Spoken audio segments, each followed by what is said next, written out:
Chapter 505. What was Gu's motive for doing this? Han Yunqi frowned and stared at Tang Li. Tang Li asked again. He obviously knew what you were capable of, yet he added so much powder. He obviously did it on purpose to lure you over. Let's take a step back and say that if my brother really lied to you, he really knew something. Why didn't he just show you the evidence directly? Why did he go through so much trouble? That guy is just trying to drive a wedge between you and me. Han Yunqi's expression was complicated. Long Fei remained silent. Tang Li's words were not false at all. That was exactly what Gu meant. And it was precisely because of this that Gu suffered a tragedy in this matter. Han Yunqi had already considered these 2 points. After listening to Tang Li's analysis, the scales in her heart finally tilted. If there were suspicions, Gu was indeed more suspicious. Han Yunqi did not say anything for a long time. Long Fei stared at her with his lips pursed tightly. He looked quite serious. So I'm not talking nonsense, right? Tang Li pulled the topic back and sighed. My brother is so good-looking. How can he lose to Gu? Even if you're seduced by men, you'll still be seduced by my brother. This time, Han Yunqi narrowed her eyes again. However, Tang Li seemed to be addicted to talking. He said again, Han Yunqi, you're a married woman. You have to take. Before he could finish speaking, he suddenly could not make a sound. His mouth kept moving. He tried his best to say something, but he could not make a single sound. Was he mute? Han Yunqi glanced at him and said coldly, your mouth must be tired from talking so much. Take a rest. We'll talk again tomorrow. After she finished speaking, she held Long Fei's hand. Let's go and get the medical kit. Would Long Fei save Tang Li? Obviously not. Although Tang Li had helped him with Gu's matter, he still felt that Tang Li talked too much. Han Yunqi held onto Long Fei's hand and walked at a leisurely pace. As she walked, her mind wandered. She was undoubtedly pondering about the antidote for the broomcorn millet poison. Long Fei did not say anything. He knew that Tang Li's words were enough. Gu had the ability to find out that Mute Granny was imprisoned by him in the U Pavilion, but he did not directly bring Han Yunqi there. There was no doubt that he wanted to hide his abilities. Why didn't he reveal his true abilities after being shot by the crossbowman like a hedgehog? What does it have to do with Medical City or the poison sect's poison Gu humans if he didn't die after being stabbed in the heart? He was very interested. Long Fei didn't ask about the antidote to broomcorn millet poison, and Han Yunqi didn't mention it again. Perhaps she already had a judgment in her heart. Was Mute Granny's matter over just like that? Or perhaps the truth would come to light one day. To Long Fei and Gu, who was the 10% antidote to broomcorn millet poison a blessing or a curse? The truth would come to light one day. The only thing she was certain of was that something big had happened between Long Fei and Gu Qixiao. After Han Yunqi got the medical kit, she took out a bottle of vitality-stabilizing medicinal pills and gave it to Long Fei. She couldn't help with his internal injuries, but she should at least nourish his body. The next day, the mute Tang Li was finally liberated and could speak again. He was so frightened that he decided to stay 10 steps away from Han Yunqi whenever he saw her in the future. What do you mean by only vile people and women are hard to raise? It's just that the Duke of Qin's women are hard to raise. Too scary. Brother, you better be careful in the future. She might poison you to death one day, Tang Li reminded him seriously. Long Fei pretended not to hear him and asked cold, how's my master? Same as always. Tang Li immediately denied it. No. It's a lot better than before because Duamu Yao is here. Long Fei banged the table heavily and didn't say anything. Brother, Tianshan Kinzo's matter is more troublesome than usual. It's better if you don't get involved. Tang Li wasn't joking. Long Fei nodded and asked, is there any progress with the 100 Poisons sect? Tang Li shook his head. Even the Wang family can't get in touch with the person who snuck in. I think things aren't looking good. Junixia hadn't made any moves since leaving Fishery Island. This made Long Fei rather uneasy, but he still couldn't make up his mind to deal with any changes. Perhaps it was a good thing that Junixia wasn't making any moves. At least he had time to finish playing Tianning's game of chess. While Tianning was still in turmoil, Long Fei and Han Yunqi had settled down in Jiangnan's Plum Blossom Sea. Unlike last winter's cautiousness, Han Yunqi was more or less acting like a lady of the house. Long Fei had given her a group of shadow guards, and she'd stolen a large batch of hidden weapons from Tang Li. After dipping them in poison, she gave them to the shadow guards and taught them some basic poison arts. Of course, while she was busy, she was also quietly studying the perplexing butterfly illusion. Long Fei, on the other hand, spent most of his time recuperating from his injuries besides brewing tea and reading scrolls. It was already good enough that he hadn't succumbed to qi deviation, but it'd take him at least 2 to 3 months to fully recover. By then, Han Yunqi's poison guards had finished training. Long Fei's injuries were more or less healed, and Tianning's situation had more or less stabilized. The north was divided into 2 countries, with the Shaoshui River as the boundary. West of the river was Tianning, whose capital was Westjing. East of the river was Tian'an, whose capital had been renamed Tian'an City. Emperor Tianhui had made Chu Qingga empress and received the support of the Western Zhou emperor. Rumors had it that Chu Qingga was pregnant with a dragon seed, but only the people involved knew the truth. Long Tianma had made Mu Luiyue empress, while the empress from the western mountains had been brought back to the palace. Rumors had it that Mu Luiyue and the empress were living together, but that remained to be seen. Today, Long Fei asked Han Yunqi, "Are you willing to go back to the estate?" Go back to the estate? Han Yunqi was surprised. Although Long Tianma had confiscated many of Tian'an's estates, he hadn't touched the Duke of Qin's estate. He didn't dare to. Han Yunqi had even heard that the Han estate was fine and that no one had dared to barge in. Even if Long Tianma came to invite him, Long Fei wouldn't go back at a time like this, much less Long Tianma's absence. Go back to the estate? Back to which estate? Do you want to go back? Long Fei asked again. This fellow still remembered how she'd returned to her parents' home in a fit of pique. Of course, let's go. Han Yunqi didn't ask, waiting to see where he'd take her. Unexpectedly, Long Fei really did take her out the door. The late autumn winds were strong.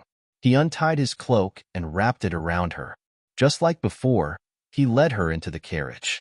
Only after the carriage had gone far away did a fiery red figure appear on the high walls of Jiangnan's Plum Sea. His red robes were like fire, fluttering in the wind. Who else could it be but Gu? Inside the carriage, Long Fei was the same as before. He ignored her as he leaned back in his seat and flipped through a few secret missives. She burrowed into his arms and read with him. These letters came from Northern Li, Western Zhou, Medicine City, and even Medical City. It had to be said that this fellow had eyes and ears all over Cloud Realm continent. Soon, they entered Southern Ning City. As soon as the carriage stopped, there was a commotion all around. Han Yunqi got off her horse to take a look and gave a start. In front of her was a brand new estate. 2 large lions stood at the entrance, and the 4-meter-wide vermilion door exuded a dignified aura. The plaque above the door clearly read, Duke of Qin's estate. Return to the Duke of Qin's estate. How did she become so stupid? Han Yunqi suddenly realized that some of Tang Li's words seemed to make a bit of sense. Long Fei didn't proclaim himself emperor, nor did he divide his power. Instead, he built a Duke of Qin's estate in Southern Ning, the largest prefecture in the central region. This made those people ponder over his intentions. Han Yunqi didn't have time to look, because a group of people had already gathered around them.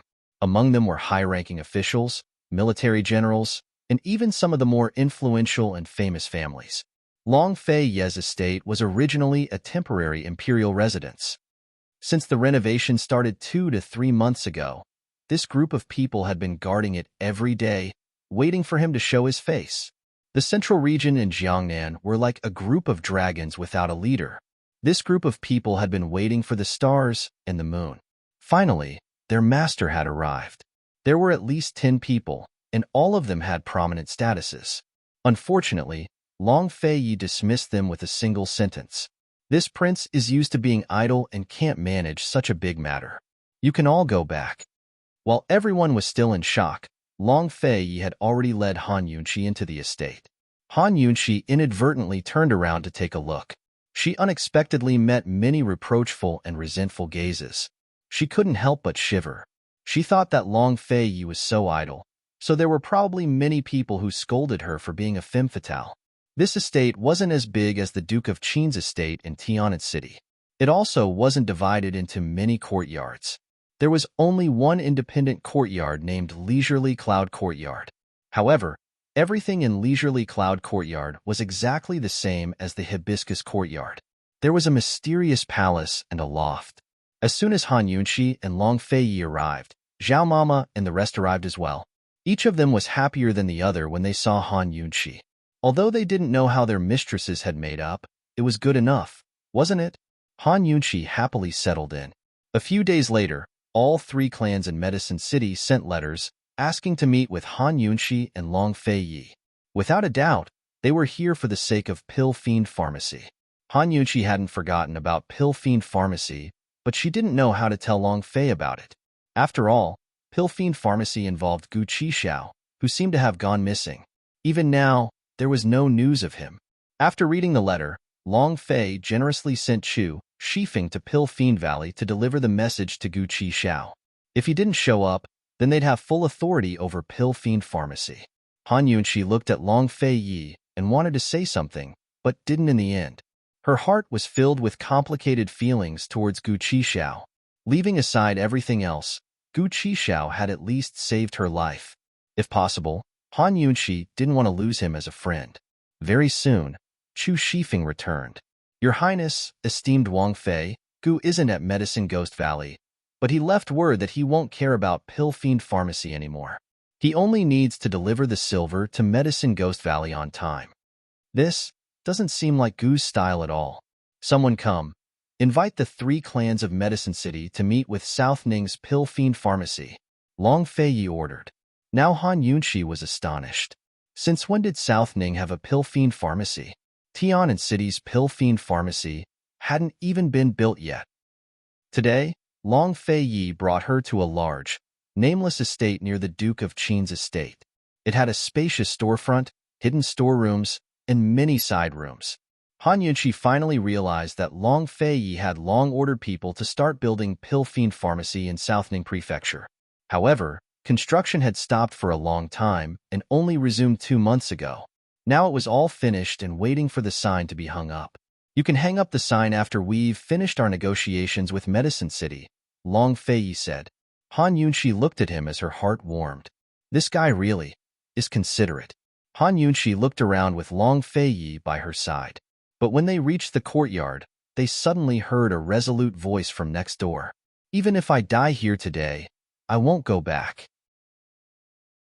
Chapter 506. She'd rather die than go back? Han Yunxi was just thinking about the familiar voice when Long Feiyi spoke up. It's her again.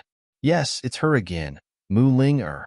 Long Feiyi's tone made it clear that he didn't want to meddle in other people's business, but Han Yunxi was a bit worried about this girl. Moreover, Mu Ling-er was a genius pharmacist, and Pill Fiend Pharmacy needed her. She smiled and said, Long Feiyi, why don't you climb the wall and take a look? Climb the wall.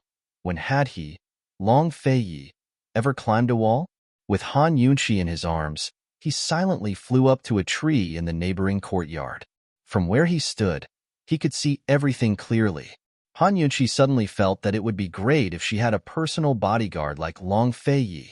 Actually, she already had one, didn't she?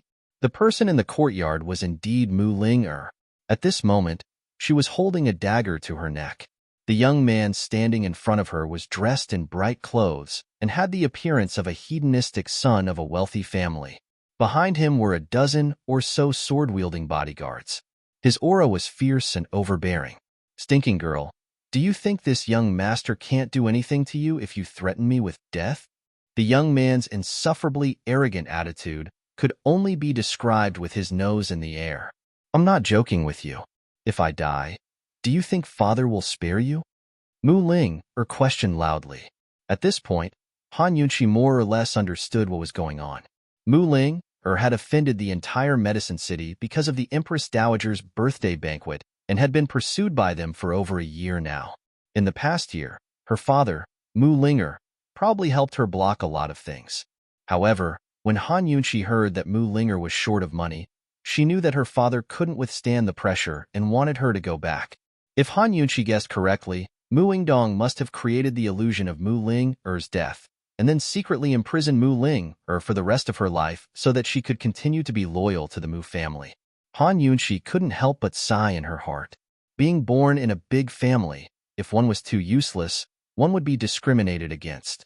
If one was too dazzling, there would be all kinds of thoughts. Ha ha ha, do you think this young master will let my father know? The young man's laughter pulled Han Yunxi back from her thoughts. She saw Mu Linger's dagger was really going to stab her neck. Missed you, a guard shouted, but unfortunately, the young man slapped him and angrily said, "What are you stopping me for? If you want to die, then die with her." As he spoke, he dragged the guard out and kicked him to Mu Linger's side. The guard was angry, but he didn't dare to say anything. He got up and resentfully stood to the side, not daring to make a sound. "Mu Chaoran, don't go too far," Mu Linger angrily said. "Mu Chaoran?" Han Yunxi was stunned at first, but then she almost laughed out loud. What a coincidence. They had just made an appointment with the 3 medicine clans to discuss the sale of low-quality ingredients at Pill Fiend Pharmacy when this guy showed up, right next to it. After all, most of the shady dealings between Medicine City and the black market were done by this young master of the Mu family. If they wanted to have a smooth negotiation with Medicine City, especially the Mu family, they naturally had to first have a good talk with this young master. "Your Highness, this matter is none of our business, shouldn't we?" Before Han Yunxi could finish speaking, Long Fei Yi coldly declared, "We're definitely going to interfere. Guards, what are you waiting for?" Mu Chaoran waved his hand in a particularly arrogant manner. Who would have thought that Mu Linger would actually raise her head and cut her neck with the dagger, leaving a bloody mark? All of the guards stopped in their tracks. Han Yunxi was shocked. "Stupid girl, Mu Chaoran is stupid, but you're even stupider than him. You're a pig." Without Mu Linger, the Mu family could have faked Mu Linger's medicine to create a genius. If Mu Yingdong hadn't been imprisoned by Mu Linger, he would have definitely made the first young master into the second genius of the Mu family. If Mu Linger died, Mu Chaoran would suffer the greatest loss. How could Mu Chaoran think so deeply? Ever since he was young, he'd wanted nothing more than for Mu Linger to die. As long as she was dead, there would be no one to compete with him for the position of house head. As long as she was dead, he would be able to unscrupulously search through her belongings and find the 38 medicinal notes. "What are you all standing there for? Don't you want to mingle in the Mu family anymore?" he roared. The guards listened to Mu Linger in the end. Even if the tip of the dagger had already pierced into her flesh and could take her life at any time, they still went forward to capture her. Mu Linger suddenly smiled. Her smile was filled with despair. She really wanted to die. Returning to the Mu family was a fate worse than death for her. As for Chi Brother, when she woke up at the inn and found out that Chi Brother had poisoned her to get rid of her, she suddenly realized how much Chi Brother disliked her. Up until now, there were only 2 things in her life. One was to create medicine for the Mu family, and the other was goo. Now, there was nothing left for her. The guards were already in front of her. She could either stab her with the dagger or be captured by them. Mu Linger closed her eyes. Just as she was about to vent her anger, a clang was suddenly heard and the dagger fell to the ground. "Who's there?" Mu Chaoran was the first to react. 2 quick-witted guards wanted to seize the chance to capture Mu Linger, but they suddenly collapsed to the ground with bloody wounds on their necks. Now all of the guards were afraid and backed away. Mu Chaoran was the most frightened of them all. He hid behind the guards and shouted, "You dare to provoke my Medicine City's Mu family? Do you want to die? Who's there? Come out." Long Fei Yi slowly landed with Han Yunxi in his arms. Mu Chaoran didn't recognize the Long Fei Yi, but felt that Han Yunxi's face was very familiar. "Han Yunxi," Mu Linger exclaimed. Why did she run into this woman again? Why did she run into her when she was at her most wretched? Mu Chaoran finally realized why he felt so familiar. This was the woman the Duke of Qin had once put a bounty on all of Cloud Realm continent, Qin Wangfei. So the man holding her waist so domineeringly was Duke of Qin, Mu Chaoran muttered.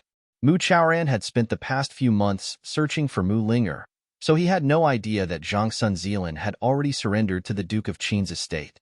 Although he feared Long Fei Yi in his heart, he still acted like the eldest young master of the Mu clan and said, "Your Highness Duke of Qin, these are my Mu clan's internal affairs. I ask that you make things easy for us. Mu Chaoran was polite enough, but Long Fei Yi wasn't the least bit courteous. He gave Mu Chaoran a cold look without replying. Feeling awkward, Mu Chaoran hardened his tone. Someone come and take ninth young miss back. Although the Duke of Qin wasn't someone to be trifled with, neither was the head of Medicine City's Mu clan. He'd heard of how Long Fei Yi and Han Yunqi had teamed up with Gu Qisha to open Pill Fiend Pharmacy. No matter what those two did, anyone who had anything to do with Pill Fiend Pharmacy was an enemy of Medical City and Medicine City. Based on this alone, Mu Chaoran felt that he had no reason to be afraid of them. Before the guards could move, Han Yunqi had already stepped in front of Mu Linger to block their path. She crossed her arms over her chest and smiled at Mu Chaoran, her smile completely harmless. Mu Linger lowered her head and remained silent. Seeing this, Mu Chaoran sneered. Esteemed Wang Fei, it seems that esteemed Wang Fei is determined to meddle in my Mu clan's internal affairs?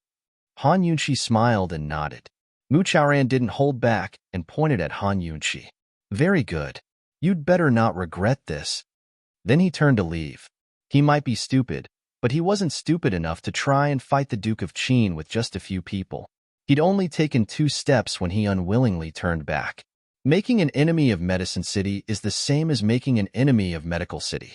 There won't be a good ending. Han Yunqi had a very good temper. She smiled and waved goodbye. Mu Chaoran was infuriated to death. Crazy woman. He spat. Just as he was about to turn around, a sharp wind blade suddenly scraped past his neck. It hurts. He touched his hand and found it covered in blood. When he focused, he saw a blood-stained leaf on the ground in front of him. He was scared out of his wits and turned to Long Fei Yi, only to see Long Fei Yi playing with a few leaves in his hand. He then looked at Han Yunqi and saw that she was still smiling and waving at him. Mu Chaoran felt a chill run down his spine. He had a very bad premonition. Go on. Why aren't you leaving? Han Yunqi finally spoke in a very friendly tone. What do you want? This young master is the eldest young master of the Mu clan. If you dare do anything to me, Medicine City won't let you off. Mu Chaoran warned. Mu Linger, your brother is leaving. Aren't you going to send him off? Han Yunqi asked. Mu Linger finally raised her head and looked at Han Yunqi straight back. She didn't know what possessed her, but she felt a sense of security. She didn't feel like she was alone anymore. She walked out with her chin held high. Of course I have to send him off properly. Mu Linger, you dare. Mu Chaoran roared. See if I dare or not. Mu Linger sneered and walked step by step towards Mu Chaoran. Mu Chaoran turned to run, but Long Fei Yi immediately presented him with a leaf. He abruptly stopped, but Mu Linger kicked him from behind, just like how he'd kicked the guard. Go on. Didn't you want to leave? Guards! Guards! No matter how Mu Chaoran shouted, it was all in vain. Who didn't fear the Duke of Qin's leaf? Mu Linger crouched down and asked seriously, You're not leaving? I'm your brother. Mu Chaoran emphasized. I have plenty of brothers. You're not the only one. Mu Linger smiled coldly. What are you thinking? Mu Chaoran was scared. Mu Linger smiled as innocently as Han Yunqi, but she suddenly threw a punch at Mu Chaoran's face. This old lady has wanted to do you for a long time. Mu Linger, Mu Chaoran couldn't speak because Mu Linger used both her hands, punching left and right to vent her anger. In the end, Mu Chaoran was knocked unconscious. Long Fei Yi raised his eyebrows, but Han Yunqi was stunned. She didn't expect this girl's fists to be so hard. She asked suspiciously, Hey, doesn't your hand hurt? Mu Linger stood up, not caring about the blood on her fist. She said coldly, Han Yunqi, I didn't ask you to save me. I don't care what your motive is. You want my life and nothing else. Han Yunqi probably liked Mu Linger's stubbornness. Although it was all because of a motive, it was indeed a motive. She took a step forward and whispered in Mu Linger's ear. She didn't know what she said, but Mu Linger's cold and arrogant expression instantly softened. Really? She asked seriously. If I lie to you, I'll die a horrible death. However, you better pretend that you don't know anything. Han Yunqi whispered. Chapter 507.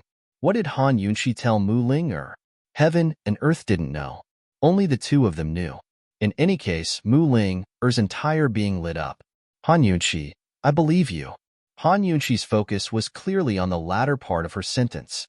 She repeated herself. It's best if you pretend you don't know anything. Mu Ling was in a good mood as she broke into a wicked grin. What do I know? I don't know a thing. Han Yunxi discovered that this girl still looked better when she smiled. She handed her a bottle of medicine. Hurry and treat that neck wound. Be careful, you won't be able to get married if it leaves a scar. Mu Ling glanced at the bottle with disdain. No need. I have plenty of medicine. She was about to leave when she scooted closer to Han Yunxi's ear and murmured, Han Yunxi, does our agreement from last time still count? A few months ago, Han Yunxi had wanted her to challenge His Excellency Pill Fiend at Pill Fiend Pharmacy. Because of the coup in Tianning's capital, Pill Fiend Pharmacy hadn't opened for business yet. Because she'd escaped the Mu clan's pursuit, the matter had been delayed. A crafty gleam flashed past Han Yunxi's eyes. She knew that she could basically lure this girl to Pill Fiend Pharmacy now. She'd admit that she was crafty. Of course. Pill Fiend Pharmacy is right next door. It'll open in half a month. After that, you're welcome to come anytime. Han Yunxi smiled. Just you wait. Mu Ling coolly tossed out these two words before leaving. As for Mu Chaoran, she'd already told Chi Brother to let him off the hook last time at the Mu clan's medicinal grounds. This time, he could go and die. With Mu Ling gone and Mu Chaoran unconscious, the Mu clan guards exchanged glances, unsure of what to do. Han Yunxi didn't speak, but simply smiled at them. When they saw Qin Wangfei's harmless smile, the guards were so scared that they scrambled away. How could they dare to save Mu Chaoran? The only thing they can do is to quickly report to the Mu family head. She meddled in other people's business and picked up the eldest young master of the Mu family. Han Yunxi thought, good intentions are rewarded. She turned to look at Long Fei Yi. Your Highness, carry him away. At this moment, Long Fei Yi felt like he had become a bodyguard who was at the beck and call of this woman. Of course, the ones who carried Mu Chaoran away were the shadow guards.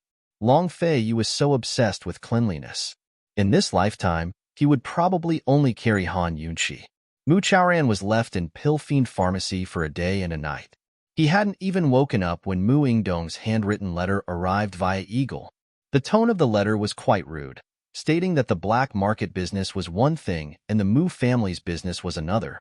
He questioned why Long Fei Yi had meddled in the Mu clan's business for no reason and accused Long Fei Yi of bullying the weak. He strongly requested that Long Fei Yi immediately release Mu Chaoran. Otherwise, the Mu clan and Medicine City would accompany him to the end. Han Yunxi read the letter a total of 3 times before seriously asking Long Fei Yi, Your Highness, aren't we going too far? Aren't you here to save someone? Long Fei Yi retorted. Han Yunxi nodded seriously. Thus, Long Fei Yi personally wrote a letter to Mu Yingdong via Eagle. When Mu Yingdong received the letter, he was so angry that he almost vomited blood. Long Fei Yi's reply was as follows. He said that Mu Ling had been forced to commit suicide. Fortunately, Qin Wangfei had saved her, so the Mu clan owed Qin Wangfei a life. As for Mu Chaoran, he had been beaten unconscious by his own sister and abandoned by his guards. Qin Wangfei couldn't bear to see him like this and could only rescue him back to Pill Fiend Pharmacy to take care of him. Thus, the Mu clan owed Qin Wangfei a life. That's a total of 2 lives, so please keep them in mind. Mu Yingdong was currently on his way to South Ning Prefecture. Regarding Mu Chaoran's collusion with Zhangsun Zealand to sell rare herbs at a high price in the black market, Mu Yingdong didn't plan to appear personally. He only planned to be the military advisor behind the scenes and let Mu Chaoran talk to Han Yunxi himself. After all, he had to leave himself a way out. If the negotiations failed, he could still punish Mu Chaoran as the Mu clan's patriarch and give the world an explanation. At the very least, he could restore the Mu clan's reputation to a certain extent. But now, before he even arrived, Mu Chaoran had fallen into Han Yunxi's hands. What was there to talk about? Mu Yingdong thought about it for a long time before finally placing all the blame on Mu Ling. If it wasn't for this pampered girl, things wouldn't have gotten to this point. Pill Fiend Pharmacy had already been completed, so Han Yunxi was extremely busy. What was she busy with? Of course, she was tidying up the herbs. She originally wanted to decorate Pill Fiend Pharmacy, but after taking a stroll around, she found that there was no need for that at all. Everyone said that simple decorations were fine, but Pill Fiend Pharmacy's decorations were definitely done with great care and effort. Aside from the herbs, any other decorations were superfluous. The storehouse design, on the other hand, was a combination of her original blueprints and many additional details. It could be said to be perfect. This was Long Fei Ye's style. He always gave the best. Han Yunqi was so busy that she didn't have time to pay attention to Mu Chaoran. She originally planned to have a good chat with him after he woke up, but who would have thought that Mu Chaoran would sleep for another day and night? No matter how hard that little girl Mu Ling Er's fists were, how could she really beat a grown man until he was crippled? How strange. Under Long Fei Ye's accompaniment, Han Yunqi arrived at the guest room that had taken in Mu Chaoran. She saw the bruised and swollen Mu Chaoran lying on the bed without any signs of waking up. Su Donglin, who was in charge of guarding the room, asked in a low voice, "Esteemed Wang Fei, did you hurt your head?" Han Yunqi deliberately walked closer and stared at his face. She shouted, "Bring a basin of ice water." Mu Chaoran didn't react at all. It didn't seem like he was faking it. Su Donglin was just about to leave when Long Fei said, "Hot water, the hottest." His voice wasn't loud, but it shocked Mu Chaoran so much that his eyes widened in fright. "You're awake?" Han Yunqi smiled happily. Mu Chaoran was about to cry. He had woken up a long time ago. He knew that he was being held captive, so he pretended to be asleep. He hoped that his father would quickly send someone over. But even after pretending for so long, his father still hadn't sent anyone. What should he do? Only the heavens knew why these two great Buddhas were holding him captive. "Are you hungry?" Han Yunqi asked kindly. How could he not be hungry? Mu Chaoran was so hungry that he almost fainted. But Han Yunqi's smile was his nightmare. "Esteemed Wang Fei, we can discuss everything. I'm begging you, let's not fight." Su Donglin, bring him some porridge. Only when he's full will he have the strength to talk. After being hungry for so long, eating porridge that was easy to digest wouldn't hurt his stomach. Han Yunqi was still very kind. She and Long Fei sat down at a nearby tea table and waited. Mu Chaoran felt as if he had been granted amnesty. His heart that was hanging in the air finally calmed down. As long as they didn't fight, everything could be discussed. He peacefully ate the porridge. Han Yunqi thought that Mu Chaoran would wolf down the porridge, but who knew that this fellow would be able to chew slowly after being hungry for 2 days and 2 nights. Su Donglin handed him a second bowl, but he actually refused. He even asked, "Give me another bowl in 2 hours." Han Yunqi felt admiration. This fellow really cherished his life. All right, they could talk now. "How many types of low-grade, high-quality herbs does your Mu family have?" Han Yunqi went straight to the point. Mu Chaoran was very surprised. "Esteemed Wang Fei, why? We're just casually chatting," Han Yunqi said with a smile as she played with a leaf in her hand. Seeing this, Mu Chaoran's curiosity disappeared and he quickly replied, "There are the most low-grade, high-quality herbs. There are around 270 types of high-quality herbs in the main category. There are at least 5 or 6 types of high-quality herbs in each main category." As soon as his voice fell, a leaf flew over and brushed past Mu Chaoran's hand, leaving behind a shallow blood stain. Mu Chaoran was frightened and quickly changed his words. The Mu family has a total of 300 types of low-grade, high-quality herbs. 30 of them are unique to the Mu family, and the Xie and Wang families can't grow them. If we subdivide these 30 types, there are 10 types of high-quality herbs in each category. Ever since he wanted to buy low-grade, high-quality herbs, Long Fei had asked Elder Wang about it. Although Elder Wang didn't know how many the Mu family had, he still knew that the Mu family had quite a few unique herbs. Mu Chaoran wanted to lie, but he was simply asking for trouble. Han Yunqi acted as if nothing had happened. She smiled and asked, "What's the price?" When she said this, Mu Chaoran was pleasantly surprised. "Esteemed Wang Fei needs it?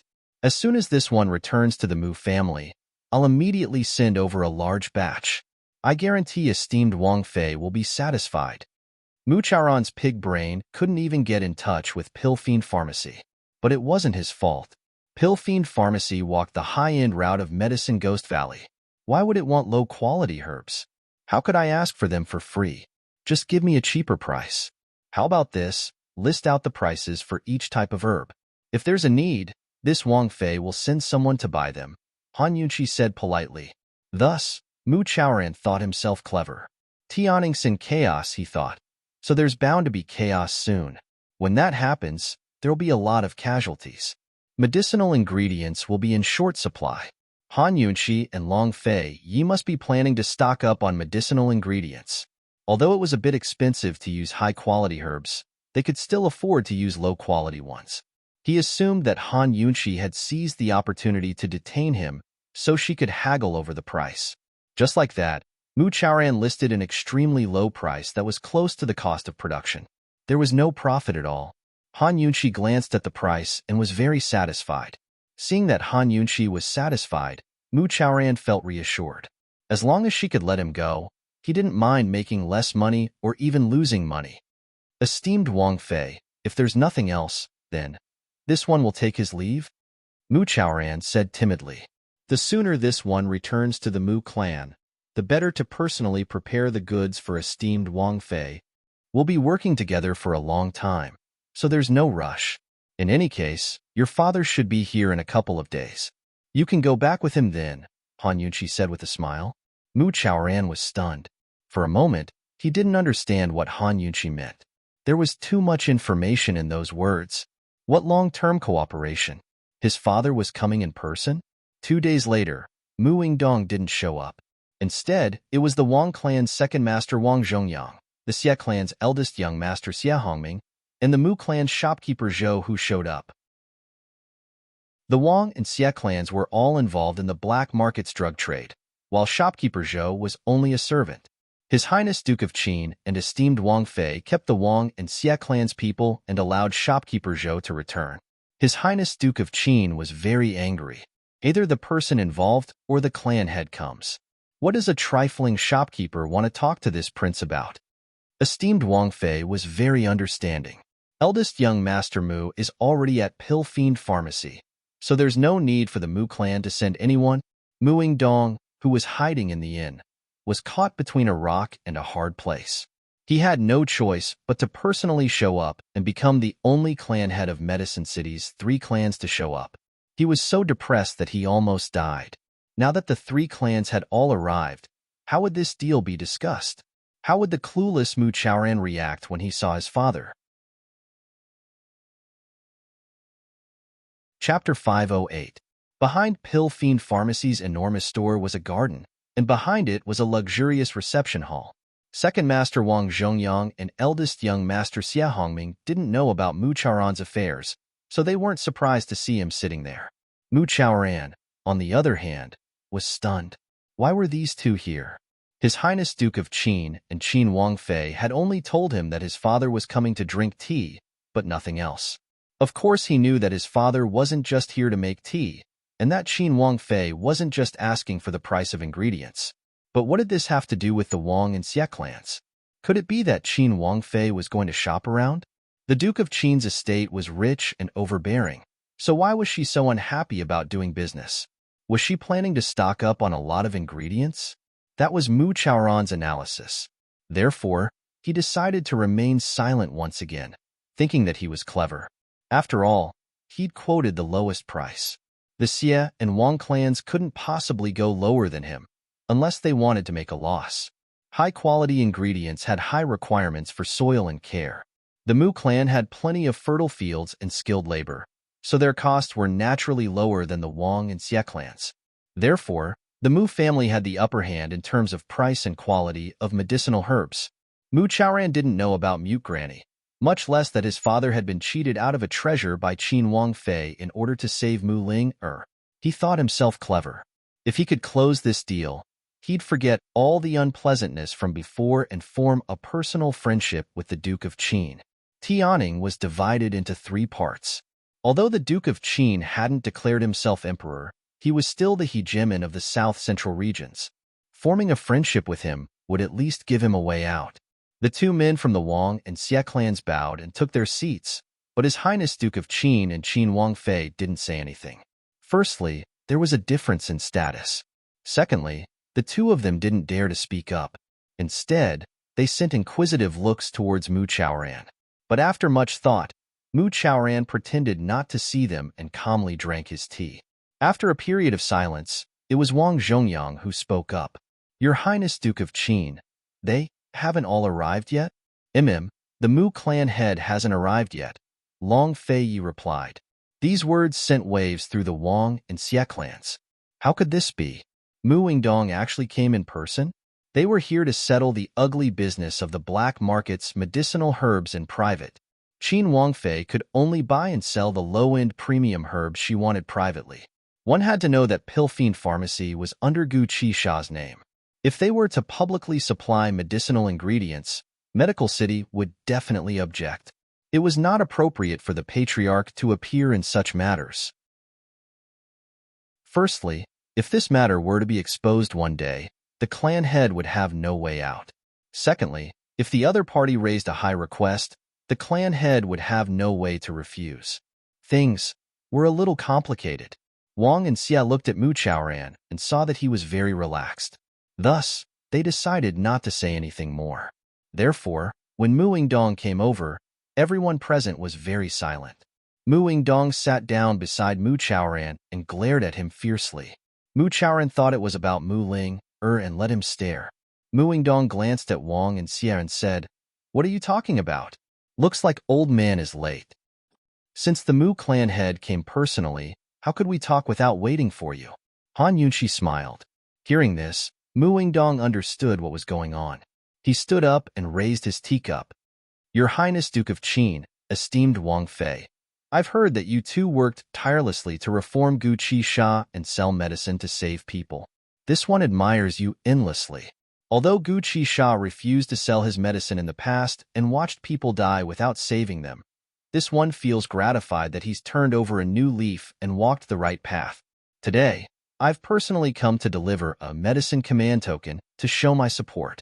So speaking, Mu Yingdong took out a wooden command token that emanated the fragrance of medicinal herbs. Of course Han Yunxi would accept it.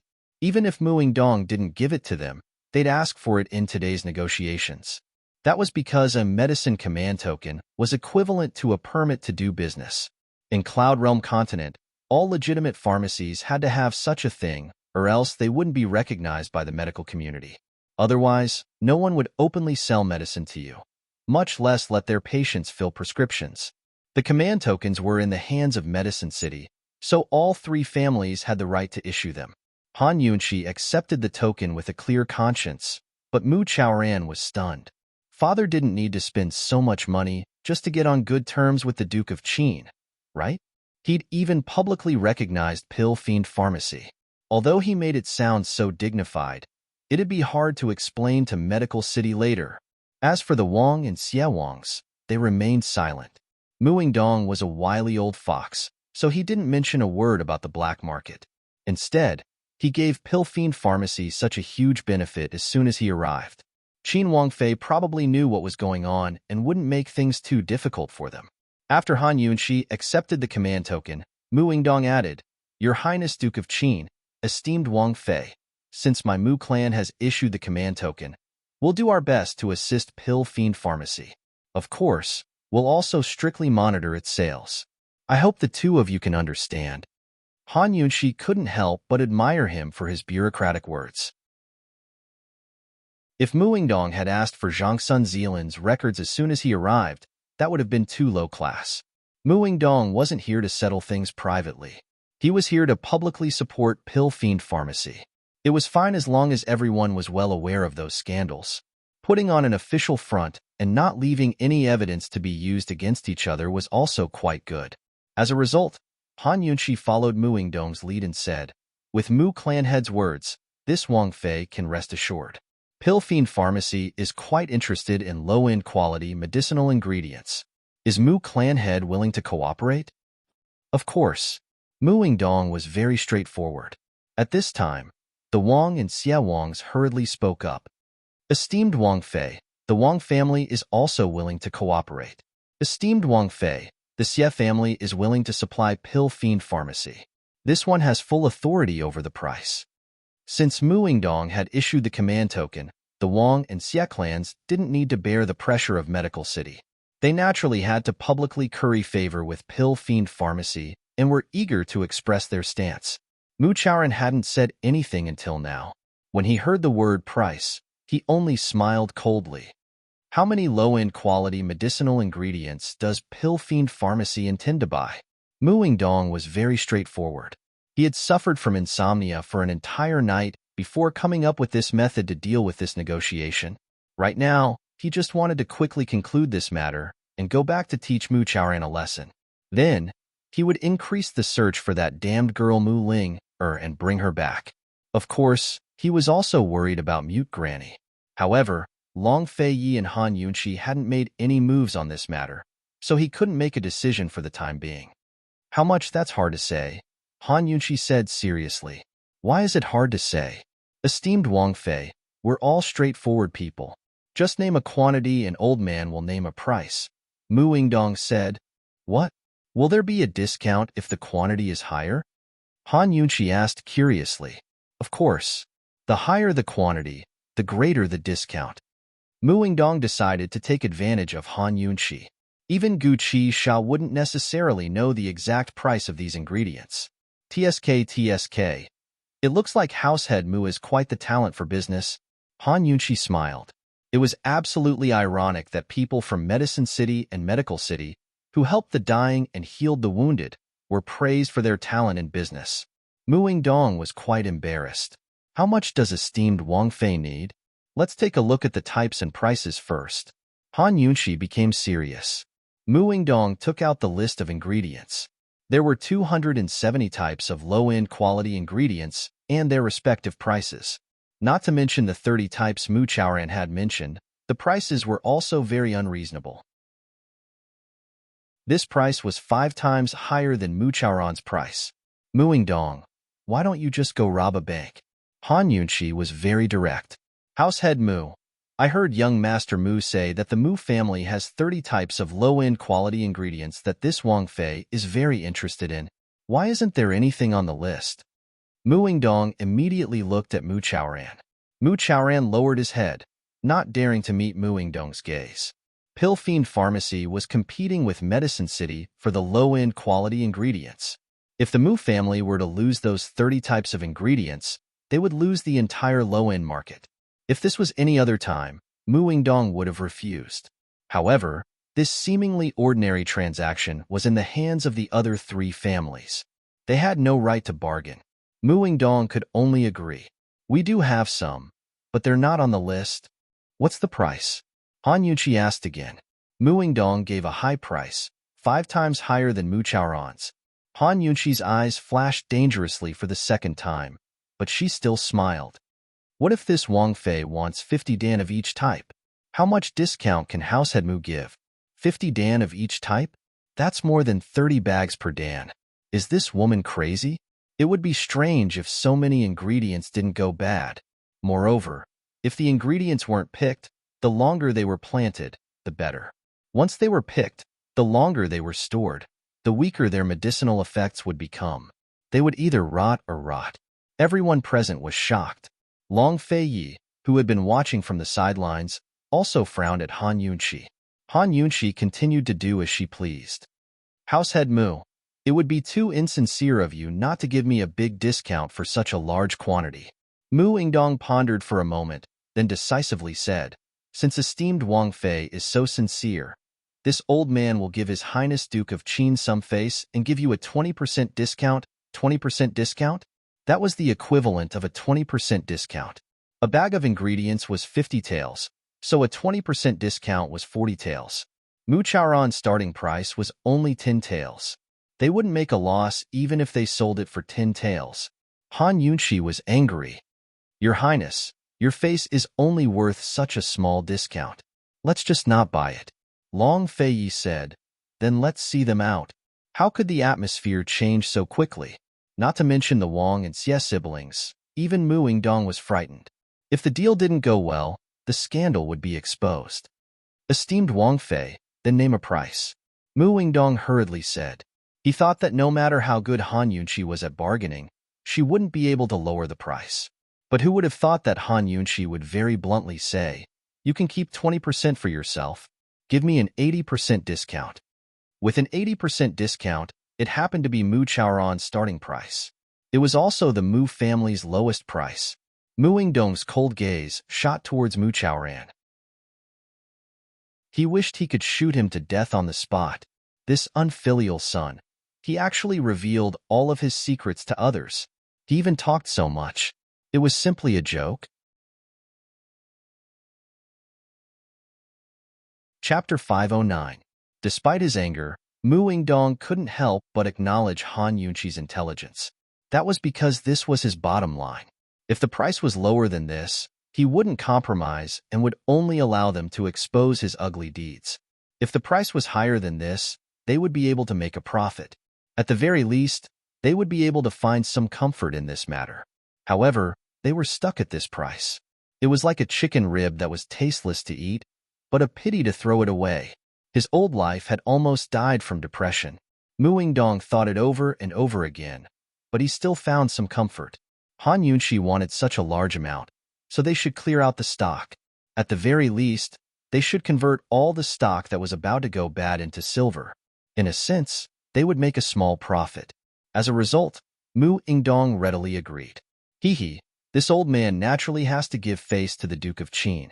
If it's an 80% discount, then so be it. Just treat it as a congratulatory gift for Pill Fiend Pharmacy's grand opening. Who would accept money for a congratulatory gift? Han Yunqi cursed Mu Wingdong for being shameless in her heart, so she did something even more shameless than Mu Wingdong, completely crushing him into despair. She said, 300 types of medicinal ingredients, 50 dan of each. I'll buy them in batches every month. I'll stock them at the beginning of this month and settle the bill at the beginning of next month. When she said this, Mu Wingdong's face turned black, but she continued with a serious expression, I'll settle the bill as much as I buy. Mu family head can rest assured. This princess consort guarantees in the name of His Highness that I won't go back on my word. Long Fei Yi almost choked on the tea that had just entered his throat. He lightly coughed a few times before calmly saying, approved. Han Yunqi was overjoyed and continued, of course, we'll also have to sign a price guarantee agreement. If the price of medicinal ingredients drops, Mu family head will have to guarantee the price for Pill Fiend Pharmacy and make up for the difference. Mu Wingdong's face didn't just turn black. His vision turned black, and he almost fainted. Han Yunqi, why don't you just go rob someone? Mu Wingdong was dumbfounded and didn't say anything for a long time. Mu Chaoran's head was almost buried in his pants. He knew that he would never be able to turn the situation around. As for the two from the Wang and Xie families, they didn't dare to make a sound. They only hoped that the princess consort would take less of their family's goods after eating so much of the Mu family's goods. Not to mention the fact that they were going to lose money at this price. Just the insurance agreement alone was going to make them lose a lot of money. Qin Wangfei had ordered such a large batch at the current price, so it would definitely take 1 or 2 years to get all the goods. For the past 2 years, the price of medicinal herbs had been rising, and there was no sign of it falling. She made it sound nice that it was a price guarantee. Because of time, the essence was that if the price went up, it wouldn't go up, and if the price went down, it would have to be covered. For example, if the price of medicinal ingredients increased a year later, the Mu family would only be able to sell to Pill Fiend Pharmacy at the current price. Moreover, if the price dropped, the Mu family would have to follow suit. The phrase sure win, no loss was simply created for Han Yunqi. Mu family head, if you think there's no problem, let's make it clear in black and white. Okay? Han Yunqi said, then added, once you've made it clear, I'll be able to place the order. As for the first order, I'll pay as soon as the goods arrive. Send someone to deliver the list you want as well. The list Mu Wingdong wanted was undoubtedly the record of the medicinal ingredients that Zhang Sun Zielin had given to Long Fei Yi. Since Mu Wingdong had been forced to come here in person, he didn't mention a single word about the black market. Instead, he found a high-sounding reason to grant Pill Fiend Pharmacy a medicine order and made it sound like a normal business transaction. He was truly worthy of being the head of a family. He was truly amazing. Unfortunately, No matter how amazing he was still under someone else's control in this matter. Han Yunqi had grasped his bottom line and put him between a rock and a hard place. Seeing that Mu Yingdong was showing signs of regret, Long Fei said, "Mu family head, what do you think?" The weight of His Highness Duke of Qin's words was different from that of Qin Wangfei's. Mu Yingdong raised his head, weighing the cost of going back on his word. Leaving aside the fact that Tianning was divided into 3 parts and what Long Fei would do in the future, there was also the matter of Mute Granny. Heaven knows what Long Fei and Han Yunqi were up to, how much they knew, and what plans they had. After some hesitation and deliberation, Mu Yingdong finally compromised. "Your Highness Duke of Qin, the old man sold you this face. Let's just leave it at that." "Sold him face? Would that count as owing him, Mu Yingdong?" Long Fei said, "Mu family head, there's no need for that." Mu Yingdong was furious in his heart. "Long Fei, don't ever ask for Medicine City's help again. Your Highness Duke of Qin really knows how to joke." Mu Yingdong cleverly laid a way out for Han Yunqi. "Esteemed Wang Fei, let's draw up the agreement." Han Yunqi knew when to stop. "Someone come. Bring me brush and ink." Just like that, Han Yunqi used Pill Fiend Pharmacy's name to sign a lengthy agreement with the Mu clan. It guaranteed both the supply and price of their ingredients. Pill Fiend Pharmacy's prices were controlled to a certain level that most people could accept. It was also because of this that Medicine City and other markets had no choice but to lower the prices of similar ingredients. Before the price hike, the Mu clan wasn't losing out either. It was just that everyone was earning less than before. Because of this, Han Yunqi had offended quite a few people, but she didn't mind. She said that medicinal ingredients were like rice. They were needed by the people, so the price had to be reasonable. Before long, Pill Fiend Pharmacy had become the best pharmacy in the city. Of course, this was all for later. After reaching an agreement with the Mu clan, Mu Yingdong angrily left with Mu Chaoran.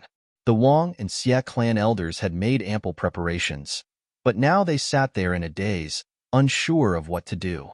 "Sirs, please have some tea," Han Yunqi said politely. The 2 elders smiled and picked up their teacups to drink. If this princess consort's guess is correct, the Mu clan's medicinal ingredients cost far less than yours, correct? Han Yunqi's words caused Xie Hongming to hastily reply, "Yes, yes, esteemed princess consort is wise." Wang Zhongyang hurriedly chimed in, "Esteemed Wang Fei, the Mu clan has been relying on their influence in the Council of Elders to monopolize the market. Even the best land in Medicine City has been taken by them. They've also used all sorts of methods to blackmail the young pharmacists and have almost monopolized the market. The Mu clan has to bear the responsibility for the high prices of medicinal ingredients." Ayaya, even the Wang and Xie clans of Medicine City were on the same side? Why were they so united against a common enemy? One had to know that the 2 clans hadn't interacted for at least 50 years. The Wang clan used to be the leader of the medicinal industry, but with the rise of the Mu clan, the Xie clan had long since joined the Mu clan. In the Council of Elders, the Mu and Xie clans had always worked together to bully the Wang clan. Today's scene was truly a rare sight. Who knew what Mu Yingdong would think if he found out? There was no doubt that Han Yunqi had said those words on purpose. Hee, Second Master Wang's words are quite pleasant to hear.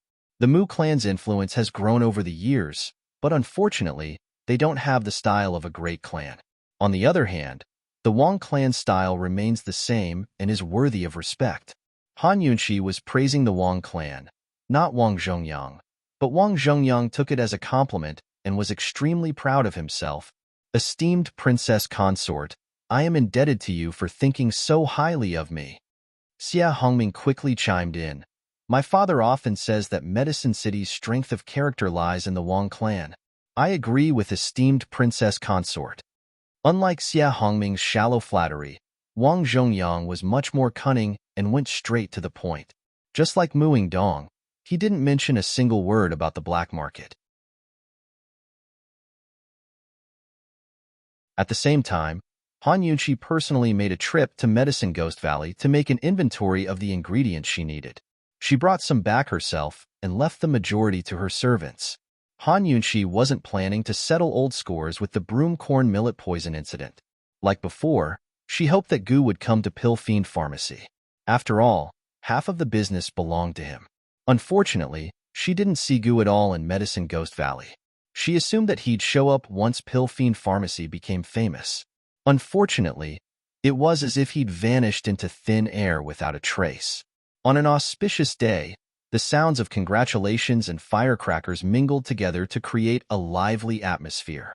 Long Fei Yi personally wrote down the 3 words, Pill Fiend Pharmacy, while Han Yunxi hung up the signboard. Finally, Pill Fiend Pharmacy was open for business. Would Gu Qixiao show up? Han Yunxi silently waited in anticipation. Gu hadn't shown up yet, but someone else had. Who was he? Chapter 510. There wasn't even a shadow of Gu, but Han Yunxi spotted an old friend in the crowd. He stood in the midst of the crowd and gave her a gentle smile. Sunlight shone on his handsome face, illuminating the entire world. Han Yunxi couldn't help but smile. Tranquil, relaxed, warm. All of the hubbub had nothing to do with him. Suddenly, it had nothing to do with her, either. It was like an April spring breeze caressing her face, or a winter sun caressing her face. Gu Beiwei, long time no see. After the rebel army captured Tianning's imperial palace, Emperor Tianhui had fled overnight. Han Yunxi assumed that he'd taken Gu Beiwei with him as well, so she never expected to see him here. Gu Beiwei walked out of the crowd until 7th Madam and Bailey Mingxiang noticed him. As for Long Fei Yi, he'd spotted him long ago. It had to be said that Gu Beiwei didn't know how to socialize, but he was very popular with people. Needless to say, the Han clan members, even Bailey Mingxiang and Su Xiaoyu liked him a lot. Everyone came forward to greet him, but Gu Beiwei bowed towards Han Yunxi at the gates. Esteemed Wang Fei, may I ask if your esteemed pharmacy needs a resident doctor? May this one be so bold as to recommend myself? Everyone's attention focused on him at his words. A resident doctor? Does that mean he's willing to work as a resident doctor at Pill Fiend Pharmacy? The sudden surprise made Han Yunxi very happy and moved. After all, a divine doctor like Gu Beiwei didn't need to stay at a pharmacy. Once he left the Imperial Physician Courtyard, he could open his own clinic or return to the medical academy with a bright future ahead of him. The most he could do was to check the prescriptions of the people who came to get the medicine and provide some suggestions. It was really a waste of talent. It wasn't just Han Yunxi. Everyone behind her was overjoyed as well. But soon enough, the crowd began to hiss. Haha, he's overestimating himself. He looks like a sickly invalid. What part of him looks like a doctor?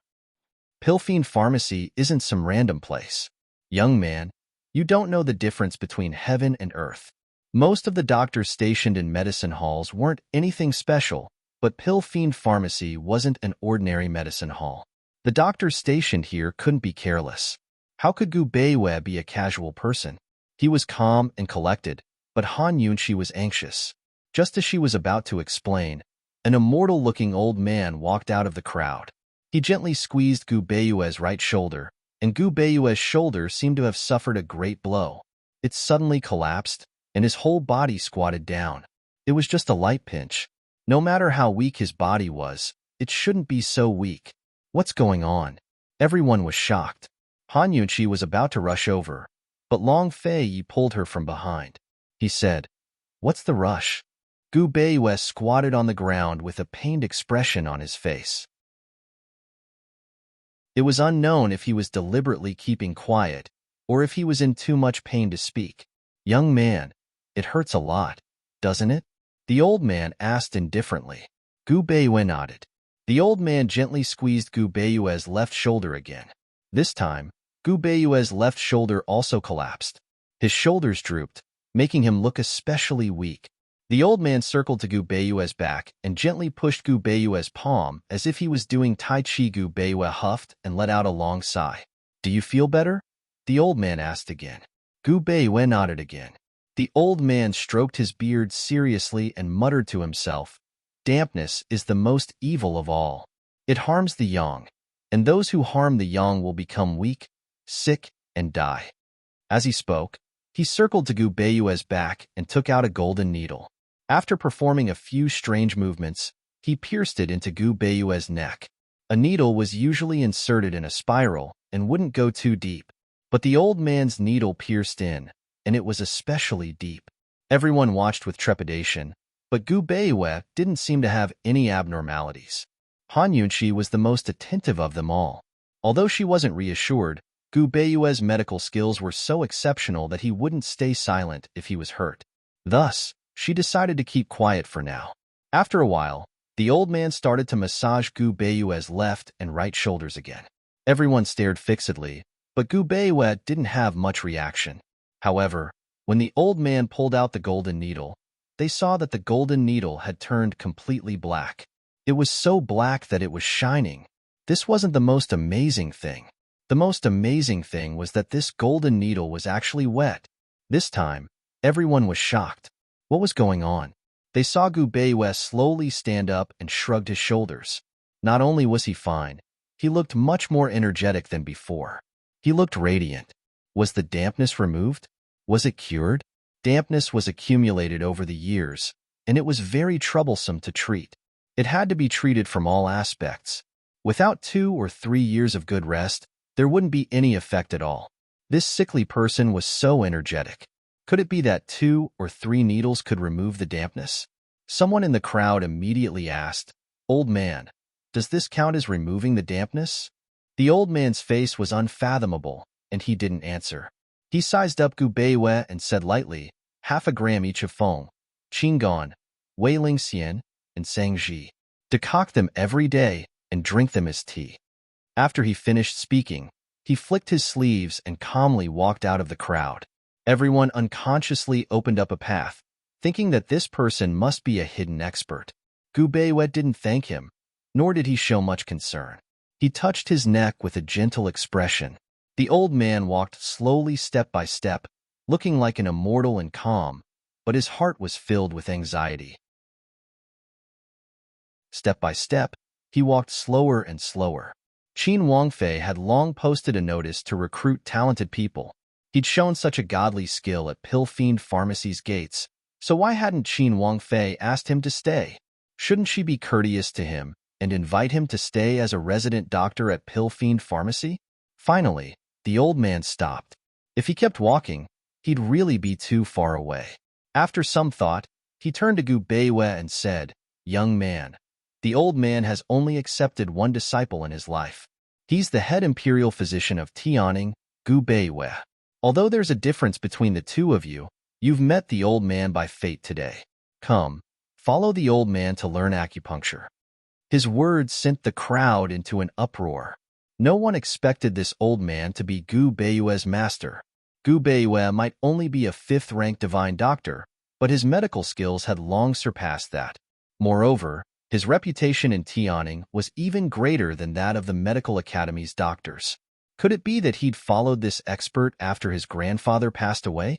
If that's the case, then this expert's medical skills must be incredible.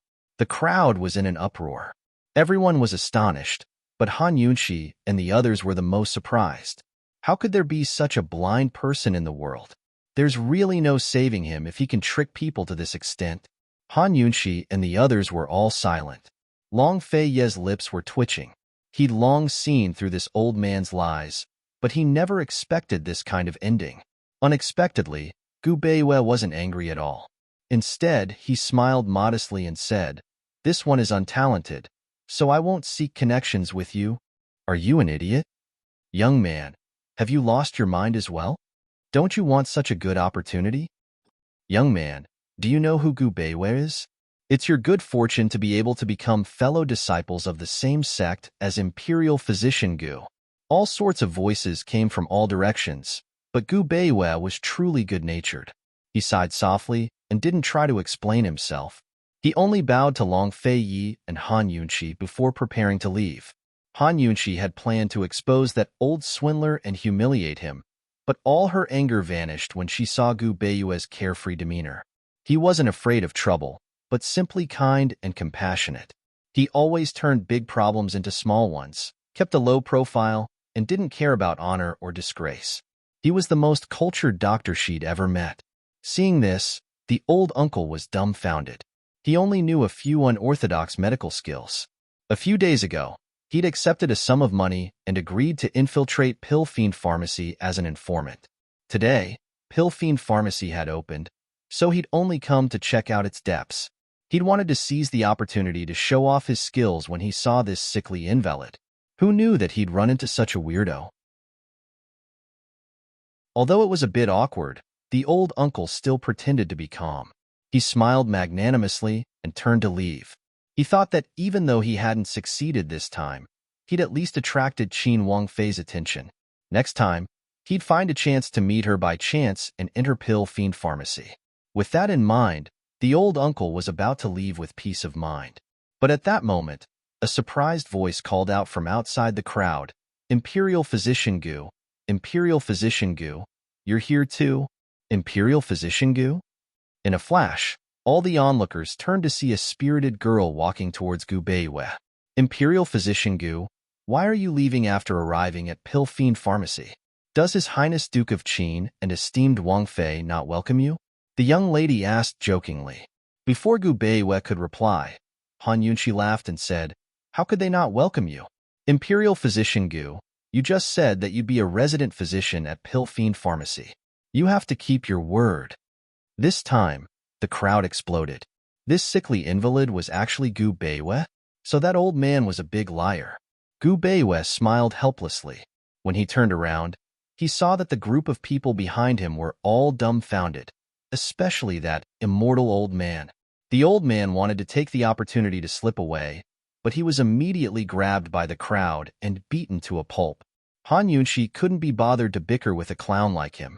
When she saw Gu Beiwei walk over, she was happy. When she saw the young lady who came with Gu Beiwei, she was even happier. This was because this person was none other than Mu Ling, the person she'd been waiting for. As expected, she'd come on the opening day.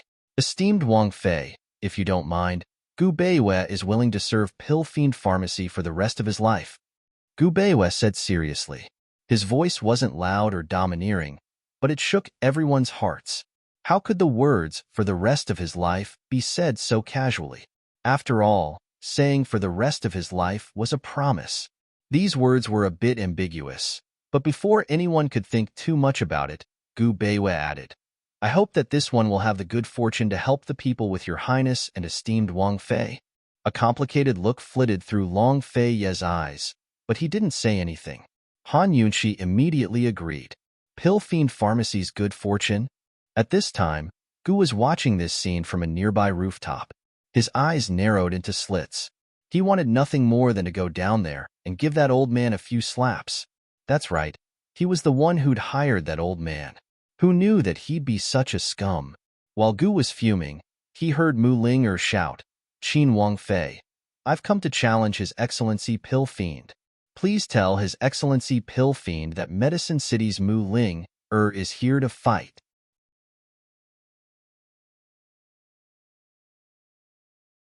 Chapter 511. Before the matter with Gu Beiwei had settled, Mu Ling's sudden words stunned everyone present. Ever since Gu Qisha had turned over a new leaf and joined forces with Qin Wangfei to open Pill Fiend Pharmacy, Medicine City's Mu clan had granted it a medicine token, and Pill Fiend Pharmacy's recruitment of pharmacists in South Ning, Cloud Realm Continent's medical community, and even Cloud Realm Continent's interest in Pill Fiend Pharmacy was on the rise. Today's grand opening wasn't limited to the citizens of South Ning Prefecture. Not to mention how many people from Medicine City and Medical City were mingling in the 3 circles around the entrance. Even the private rooms in the surrounding tea houses and restaurants had long been fully booked. There were plenty of people present, but none of them were simple. Still, they were all frightened by Mu Ling's words. That damned girl wants to challenge Gu Qisha? This was truly unprecedented and would never be replicated in the future. Although she was the most talented pharmacist in the history of Medicine City, she still couldn't compare to Gu Qisha. His nickname of Pill Fiend wasn't for nothing. Of course, if it was an ordinary person who issued a challenge, everyone would just treat it as a joke and laugh it off. But Mu Ling was in an awkward position. The Mu clan had already granted Pill Fiend Pharmacy a medicine token and signed a business agreement. But now Mu Ling was here to stir up trouble. What was going on? Everyone was shocked, but they also began to gossip and ponder the mystery behind the situation. In any case, Things had gotten out of hand. Challenge Pill Fiend? Mu Ling, you're not joking, are you? Han Yunxi couldn't believe it. Although she'd only told Mu Ling a secret and didn't get in touch with Mu Ling cooperated with her tacitly. Does Qin Wangfei think this girl is joking? She retorted coldly. Hee hee, since you're serious, then I'll definitely tell Pill Fiend Princess about it. Then this Wangfei will definitely tell your excellency Pill Fiend. But Han Yunxi hesitated. Just what? Mu Ling asked. It's just that His Excellency Pill Fiend has been very busy recently and isn't in Pill Fiend Pharmacy. Before Han Yunxi could finish, Mu Linger interrupted. I can wait. Unexpectedly, Han Yunxi said. But when Gu heard this from the rooftop, he suddenly felt inexplicably nervous. But what? Mu Ling asked again. But Lord Pill Fiend might not accept the challenge. Han Yunxi smiled. Mu Linger asked bluntly. What? Are you afraid of losing? You don't dare? As soon as these words came out, there was a wave of sighs. Although Gu Qisha's reputation wasn't good, everyone had to admit that he was capable. It was already impressive enough that Mu Ling dared to issue a challenge, but she actually dared to speak such arrogant words. How was this a newborn calf that was not afraid of a tiger? This was simply not knowing the immensity of heaven and earth. Childish. Someone in the crowd finally couldn't help but angrily rebuke. Han Yunxi didn't say anything, and Mu Linger pretended not to hear anything. She deliberately raised her chin high and looked down at Pill Fiend Pharmacy's large signboard with an insufferably arrogant attitude. Esteemed Wangfei, if Lord Pill Fiend isn't afraid of losing, then please show yourself 7 days from now. If he's afraid of losing, Mu Linger's lips curled into a cold smile filled with disdain. After throwing down these words, she turned around and left. On the rooftop, Gu had already clenched his fists. Damn girl! Mu Linger had already walked far away when Han Yunxi suddenly shouted, Mu Linger, this Wangfei agrees on behalf of Lord Pill Fiend. Gu slowly looked up at the sky with a helpless expression. Damn girl! These two had caused such a big commotion. If he didn't show himself 7 days from now, wouldn't he look like a coward? Wouldn't Pill Fiend's reputation be ruined? However, if he did show himself, he would have to face Long Fei Yi directly. Thinking back to when Long Fei Yi had invited him to drink South Peak Red, he guessed that it was to expose his identity. Later on, due to a freak combination of factors, he had no choice but to expose himself in order to save Han Yunxi. In any case, no matter what the process was, he was exposed in the end. He had used those ineffective powders to prove that Long Fei Yi had a full bottle of antidote for broomcorn millet poison. With such a deliberate method, given Long Fei Yi and Han Yunxi's brains, it would be strange if they didn't suspect him of having ulterior motives. At that time, he had planned everything well. With irrefutable evidence, once Poison Lass believed that Long Fei Yi was lying, he would immediately send people to the hidden pavilion to cause a ruckus and lure her there. As long as Han Yunxi knew about Mute Granny, she wouldn't pursue his deliberate actions. However, who knew that Poison Lass didn't believe him at all, and the matter fell through just like that. This time, he had shown his true face, and Poison Lass had asked him about the matter again. He had said a few words to her before he left, and he had put in a lot of thought into it. Unfortunately, it had only been a few days, and this lass had reconciled with Long Fei Yi again. What was there to be suspicious about? Under the circumstances where they had reconciled, her heart was biased. Moreover, after analyzing the entire matter, his deliberate actions were highly suspicious of him trying to drive a wedge between them. All right, these weren't the things he was most concerned about. He had admitted that he wanted to drive a wedge between them. What he was most concerned about was the matter of him breaking into the hidden pavilion previously. Last time, he was almost certain that he would succeed and did his best to sneak into the hidden pavilion and take Mute Granny away. However, who knew that Long Fei Yi would come so quickly? At that time, he was determined to kill Long Fei Yi, so he didn't hesitate to expose his immortal body. However, why wasn't that damned Long Fei Yi dead?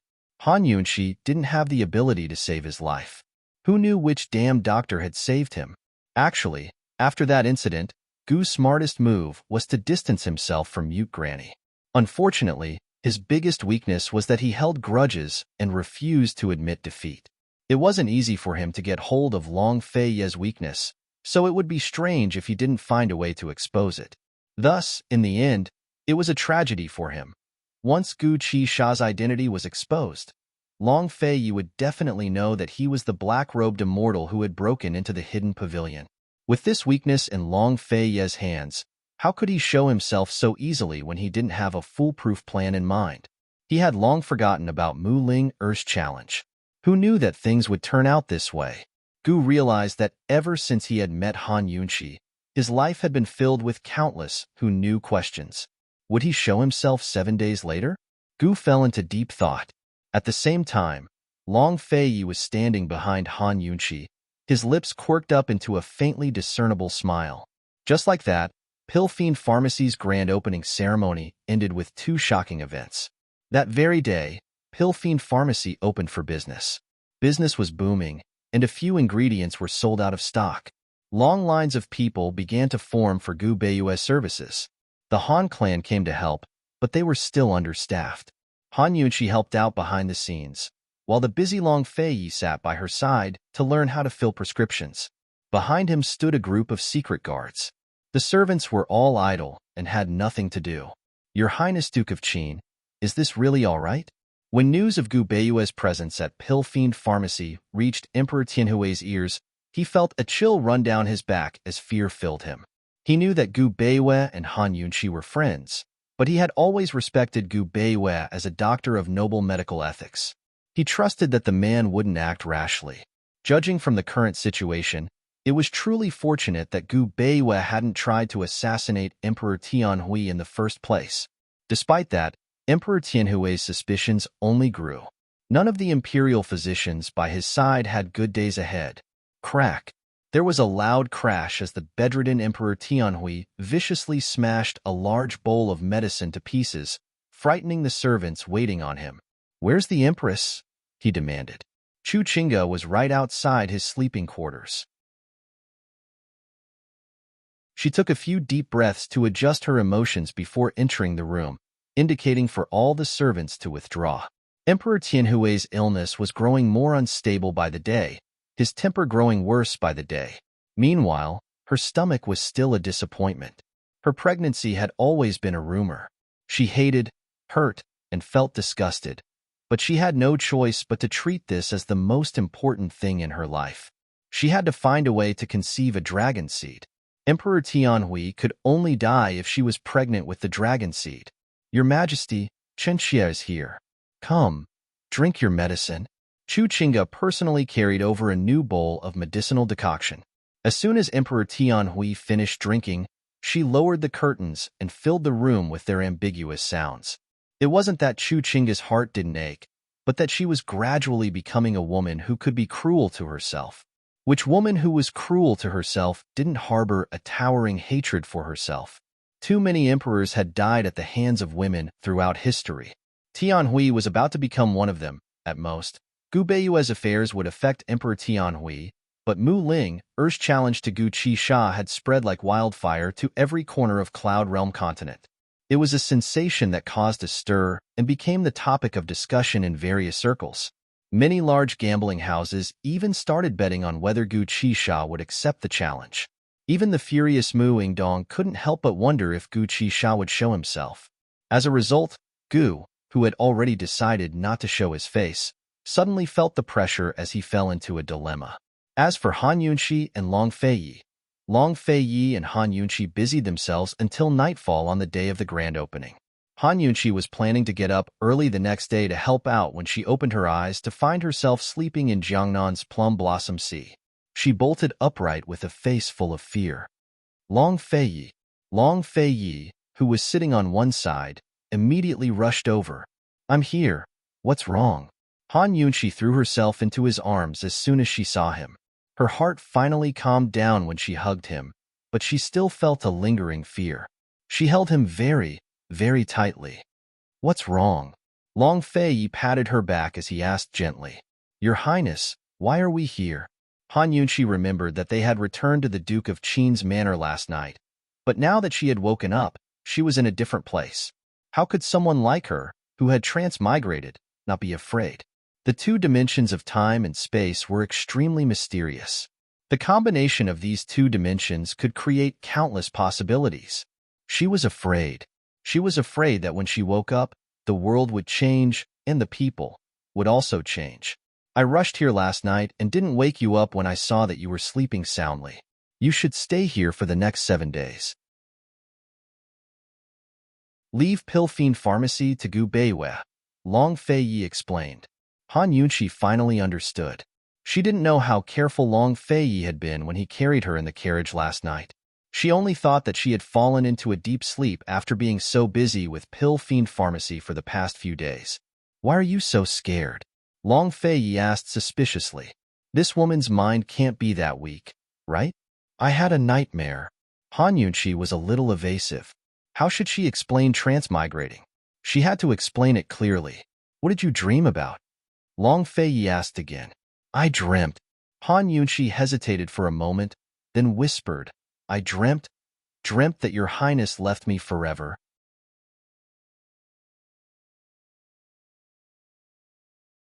Chapter 512. Leave forever. Long Fei Yi hugged Han Yunqi and rested his chin on her forehead. After a long silence, he finally said, I won't. Unless I die. Han Yunqi immediately covered his mouth. All right, let's not talk about this anymore. Long Fei Yi countered. Han Yunqi, what about you? No, absolutely not. Han Yunqi replied quickly and resolutely. No matter what, she would never. After the false alarm, Han Yunqi's heart was resolute. After Han Yunqi expressed her stance, she realized that Long Fei Yi's gaze was a little different. He kept staring at her and didn't say anything for a long time. At first, Han Yunqi was still immersed in a faint sadness, but after being stared at by this guy for a long time, she gradually felt uncomfortable all over. She couldn't help but feel that Long Fei Yi's gaze was a little strange. When it came to staring, there was probably no one in the world who could beat His Highness Duke of Qin. In any case, every time their eyes met in silence, Han Yunqi would always be the first to admit defeat. She timidly opened her mouth and said, Long Fei Yi, what's wrong? What did you just say? Say it again. Long Fei Yi asked. She had just said that she would never leave him. I said. Han Yunqi almost blurted it out, but when the words reached her mouth, she suddenly couldn't say it. Instead, she blushed. Your Highness Duke of Qin, are you sure you're not teasing me? Long Fei Yi laughed heartily and leaned over to her ear. His breath was domineering. This prince likes those words. Han Yunqi was both embarrassed and happy. All right, she admitted that she was more happy than embarrassed. Since she liked him so much, she might as well go all out. In any case, she was willing to go all out on many things, so this one wouldn't make a difference. She suddenly reached out and circled Long Fei Yi's neck. She pulled him down and pressed her lips against his ear. This princess will remember your words. Long Fei Yi was stunned. He was surprised that this woman was so bold. However, how could His Highness Duke of Qin be so easily taken advantage of after being distracted for only a moment? He took the opportunity to lean down. Han Yunqi could only slowly lean back and lie down. Long Fei Yi thought that Han Yunqi would let go, but she kept her arms around his neck and didn't let go. Ever since the last time she returned to her maternal home and smashed the bowl of medicine, this woman's guts had indeed grown fat. Han Yunqi almost let go, but seeing how domineering and bad he was, she refused to let go. As a result, she slowly lay on her back on the couch. Long Fei Yi slowly leaned over and buried his head in her collarbone. His neck was tightly held by her hands. Han Yunqi raised her head and couldn't help but laugh heartily. To think that His Highness Duke of Qin would be under someone else's control. Allowing Han Yunqi to laugh, Long Fei Yi buried his head and didn't move. But very quickly, Han Yunqi's laughter came to an abrupt halt. She suddenly quivered and her entire body tensed up. What's going on? Long Fei Yi was actually nibbling on her collarbone. There was a saying that one would get burned if one played with fire. Han Yunqi was the only one who could feel her entire body stiffening. Only her hands slowly let go of Long Fei Yi. Unfortunately, it was too late. Long Fei was still going. The numbness quickly spread throughout Han Yunqi's body, and he gradually moved down and undid her collar. He had just let go, but Han Yunqi unconsciously wrapped her arms around him again. She couldn't help but murmur, "Long Fei." It was precisely this murmur that caused the delirious Long Fei to suddenly stop. He looked at her, a faint trace of helplessness flashing across his eyes, but it quickly disappeared. He bit her, then stood up and looked at her. "Are you still laughing?" Han Yunqi's courage was still limited. How could she dare to laugh? She obediently shook her head. She had almost misfired. No matter how brave she was, the consequences, all right, she didn't dare to imagine. Long Fei was very satisfied and said mildly, "Rest well for the next few days. Don't run around before Gu comes." Han Yunqi's heart thumped. She knew that he would bring up this matter to her sooner or later. She wasn't sure how much of what he said last time was said out of anger and how much of it was true. "You also think that he will come?" Han Yunqi asked. "Do you think that he won't dare to come?" Long Fei countered with a double meaning. "Let's take a gamble." Han Yunqi smiled faintly. "I bet that he'll dare." Han Yunqi's dare had a double meaning as well. "This prince is also betting that he'll dare to come," Long Fei said. There were some things that both sides had a tacit understanding of. Han Yunqi got off the bed and chatted casually. "Since Imperial Physician Gu is here, if we can get Mu Linger to stay at Pill Fiend Pharmacy, then Chenxia won't have to worry about it anymore." Han Yunqi wanted to expand Pill Fiend Pharmacy and nurture it into a major power in the medical world. However, she really didn't want to trap herself in Pill Fiend Pharmacy. After all, medicinal ingredients weren't her forte, nor was it her interest. Her forte lay in poisons, but what she was most interested in was what Long Fei planned to do next after throwing Tianning into chaos.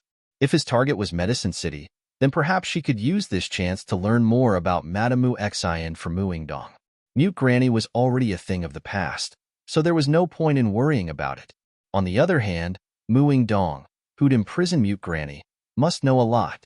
Long Fei was rather surprised. He'd always thought that Han Yunqi wanted to personally manage Pill Fiend Pharmacy. "Then what do you want to worry about?" Long Fei asked.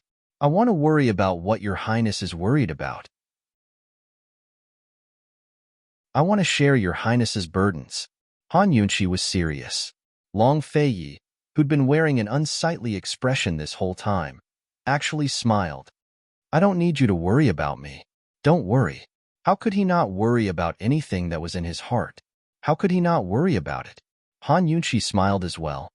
"So you're saying that I'm meddling in other people's business?" She hadn't noticed that he'd used the word "I" multiple times. He also hadn't noticed that whenever he referred to himself as this prince, she'd refer to herself as Chenxia. Apart from that, she was calling him by his name more and more often.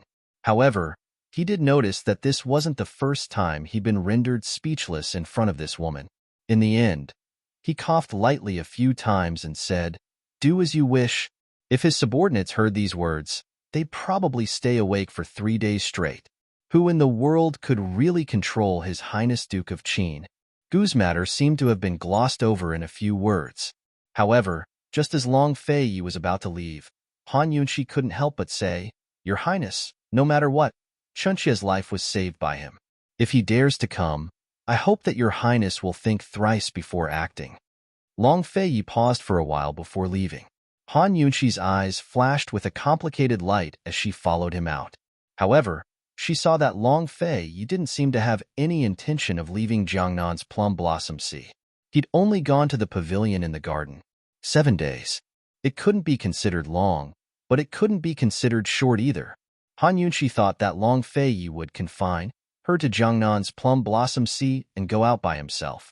However, Jiangnan's Plum Blossom Sea seemed to be her paradise. Ever since she'd come here, Long Fei had never left her behind. This time was no exception. Long Fei and she settled down in the small hot spring villa. Although secret and urgent letters were delivered to them every day, Long Fei didn't leave even half a step. The entire world was talking about Pill Fiend Pharmacy, but the two of them seemed to be on vacation, leisurely and carefree. Neither of them brought up Gu's matter again. Late autumn was approaching, and the weather was getting colder. It was the best time to start soaking in the hot springs.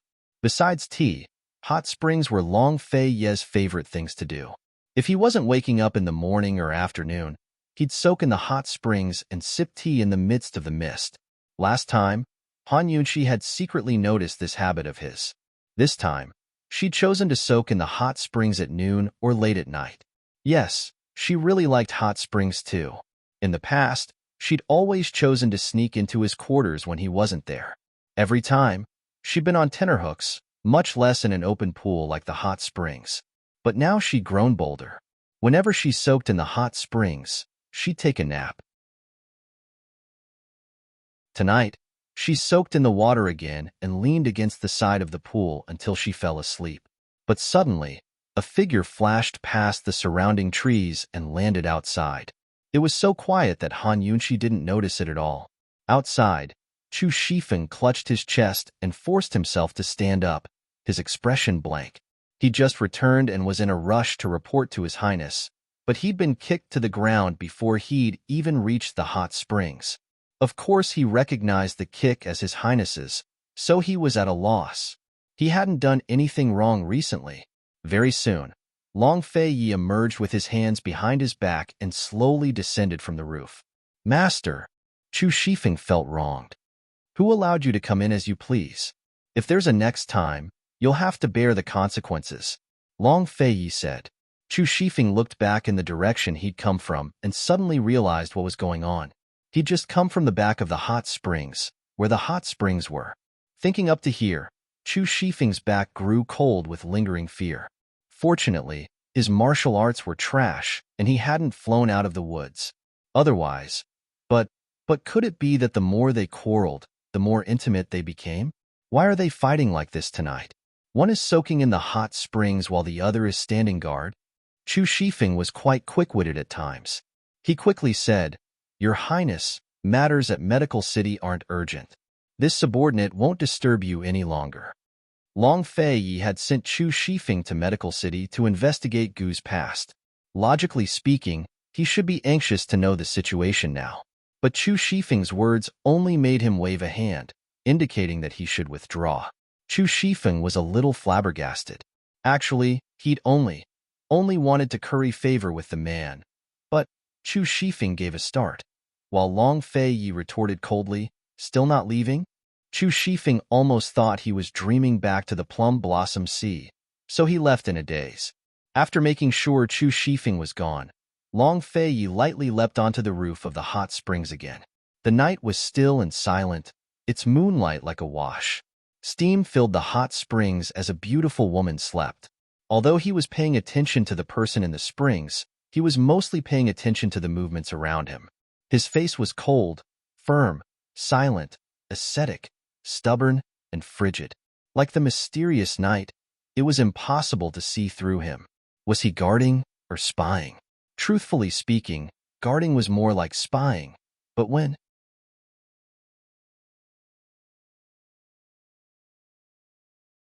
Chapter 5:13. When the person in the pool woke up and stretched out her arms, Long Fei Ye's attention unconsciously focused on the pool. The woman was like a lotus flower emerging from the water as she lazily stood up. As soon as she left the water, she stopped being lazy and nimbly wrapped herself in a bathrobe. Her movements were fast, but Long Fei Ye's eyes were as sharp as an eagle's as they locked onto his prey. He was domineering, unbridled, and scrutinized every inch of her body, not letting go of a single detail. Even if it was the most private part of her body, he wouldn't take his eyes off her. His heart wouldn't skip a beat, and his face wouldn't turn red. As it turned out, there were times when His Highness Duke of Qin really wasn't a gentleman. Only the heavens knew how bad he would be once he let go of all his worries. How bad? In short, for the next few nights, Long Fei Yi examined Han Yunqi thoroughly.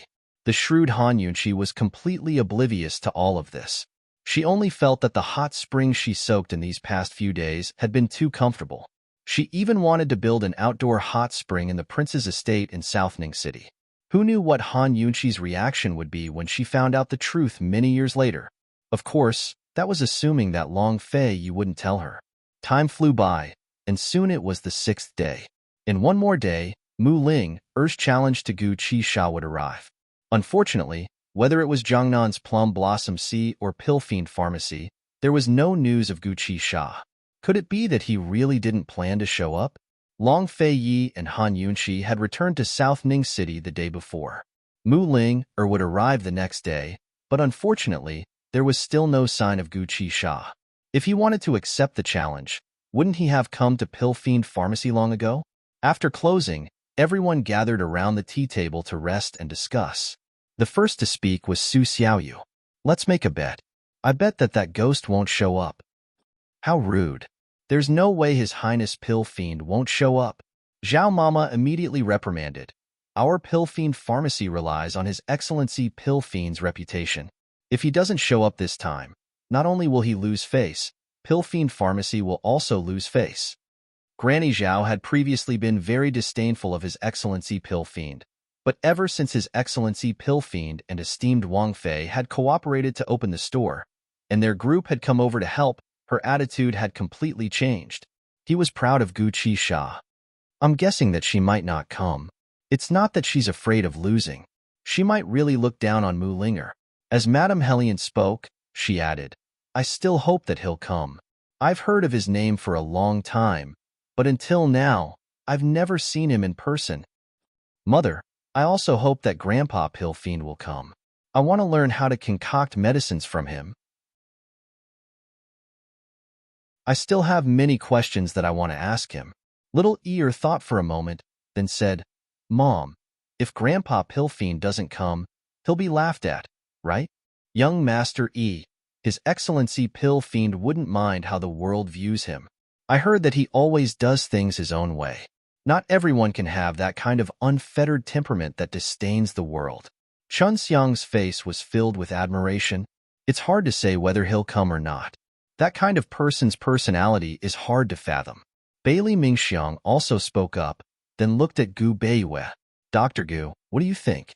After Gu Beiyue moved into Pillfiend Pharmacy, his title as an imperial physician was officially removed. Everyone called him Divine Dr. Gu, but he would always take the trouble to correct it to Dr. Gu. After a few days, everyone had gotten used to it. Gu Beiyue didn't directly answer Bailey Mingxiang. Instead, he looked at Long Fei Yi. Your Highness, what do you think? After all, Long Fei Yi and Han Yunqi were the most reticent people in the room. The fact that Gu Qixia was Gu Beiyue was only known to the two of them, as well as a few of Long Fei Yi's subordinates. At this moment, everyone was in a heated discussion. None of them were aware of the situation. Long Fei Yi was expressionless. What do you think? This humble one thinks that Lord Pillfiend won't come. Gu Beiyue finally gave his opinion. Why? Long Fei Yi asked. You don't think much of Miss Mu. Gu Beiyue gave a very neutral answer. It was as if he hadn't said anything at all. Long Fei Yi couldn't be bothered to look at him again. Instead, he smiled faintly, but it was a meaningful smile. Long Fei Yi was sitting with such a large group of people because he wanted to accompany Han Yunqi. However, he didn't like the fact that everyone was talking at once. Just as he was about to leave, Gu Beiyue asked Han Yunqi as if on purpose, Esteemed Wang Fei, what do you think? Han Yunqi lazily stood up and stretched. We'll find out tomorrow. Let's disperse and go to bed early. Go to bed early? Only the heavens knew how many people were tossing and turning in bed until dawn. Mu Linger was definitely suffering from insomnia. At this moment, the bright moon was hanging high in the sky. She was sitting on a swing in the courtyard next to Pillfiend Pharmacy, swaying back and forth. Her mind had long since wandered off. She had been living in this courtyard since the day she issued the challenge. The Mu family and even those from Medicine City's Council of Elders clearly knew that she was here, but they couldn't approach. There was no doubt that Han Yunqi had sent hidden guards to guard her. Han Yunqi didn't say anything, so she pretended not to know. However, she tacitly accepted it. With her personality, how could she casually accept help? However, ever since Han Yunqi told her that secret, she didn't have much of a temper. As she swayed back and forth, Mu Linger suddenly stopped. She seemed to have thought of something, and a sweet smile appeared on her face. Her smile filled the air with the smell of honey. When the sky was still hazy, Zhao Mama came out of the side door to buy groceries. She was surprised to see a woman in thin clothes standing at the door. It was none other than Mu Linger. Zhao Mama jumped in fright. Wasn't she a little too early? In reality, Mu Linger had been sitting at the door for 2 hours and had only just stood up. She was excited. When she saw Zhao Mama come out, Mu Linger, who had always been displeased with Han Yunqi's people, actually smiled at her in a very friendly manner. Zhao Mama couldn't bring herself to smile back. After looking at her for a while, she immediately ran into the back courtyard to look for Gu Beiyue. Dr. Gu. Dr. Gu, that girl from the Mu family isn't crazy, is she? What's going on? Gu Beiyue was quite nervous. She's already standing at the door, yet she's still smiling at me, Zhao Mama said seriously. Gu Beiyue was surprised at first, but then he smiled. That's normal. She's nervous for something this big. Only then did Zhao Mama relax and leave through the back door. By the time Zhao Mama returned, Pill Fiend Pharmacy was already open for business. There was already a sea of people at the entrance, and it was bustling with noise. The scene was much larger than it had been during the opening ceremony. Mu Linger was still standing at the same spot at the front door of Pill Fiend Pharmacy. She had only set a date, but not a specific time, so she didn't know whether Gu Qisha would be coming or not. The entire place was bustling with noise and excitement, and everyone was talking about this matter. Not long after, Long Fei Yi and Han Yunqi also arrived. However, they didn't show themselves. Instead, they sat in the garden behind Pill Fiend Pharmacy and waited. Unexpectedly, they waited until noon, but Gu Qisha still hadn't shown up. Is Gu Qisha inside or not? Your Highness Duke of Qin, esteemed Wang Fei is inside, right? Give us a definite answer. Don't make everyone wait. Is Gu Qisha coming or not? He won't really not come, right? There were all sorts of questions and even quite a few goads.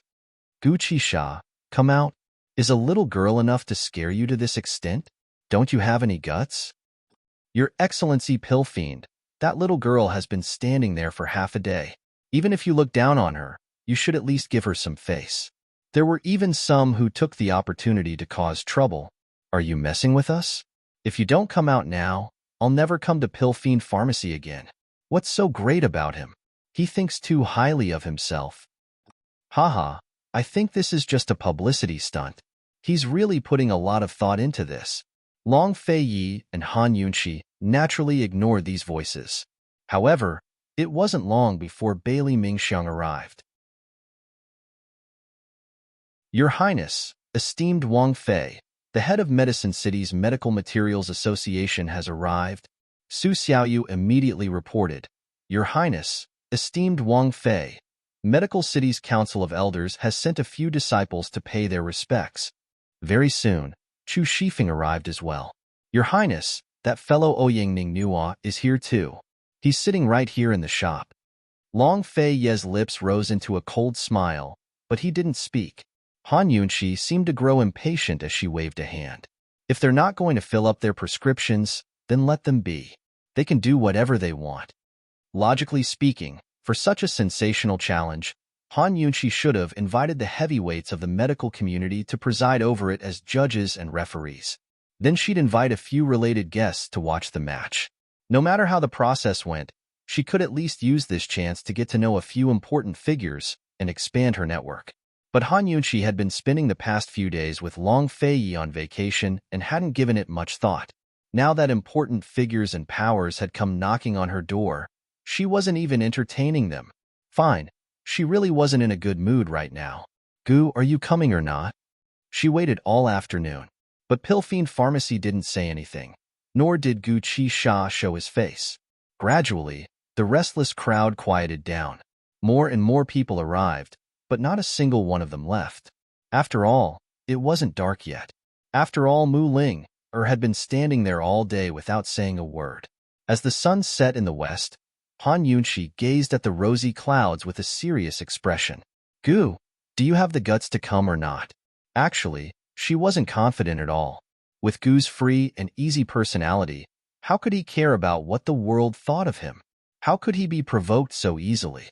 If he was happy, even if the whole world despised and condemned him, he would still do as he pleased. If he was unhappy, he would despise the whole world. She had teamed up with that silly girl Muling, to set up this trap just to give Gu a way out and an excuse to return to Pilfiend Pharmacy. Gu, weren't you unable to chase him away before? This time, do you dare? Are you willing to write off all our grudges and take control of Pilfiend Pharmacy? Seeing Han Yunqi's disappointed expression, Long Fei Yi sneered. Even if this prince wants to repay him for saving my life, he has to have the guts to come and claim it. Han Yunqi still remembered Long Fei Ye's angry words. However, she was certain that Long Fei Yi didn't owe Gu anything, so this was a chance to settle all their grudges. Unfortunately, he wasn't coming. Long Fei Yi had secretly sent people to search for Gu, but they couldn't even find a trace of him. He'd repay Gu Qixiao's kindness to Han Yunqi, but he'd also clear up the grudges between them. Unfortunately, he didn't dare to come. As the sun set, the sky gradually darkened. Time was running out. Gu, where are you?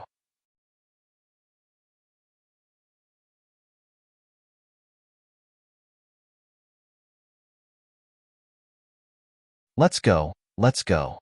Gu Qixia is afraid of even a little girl. I think his reputation is undeserved.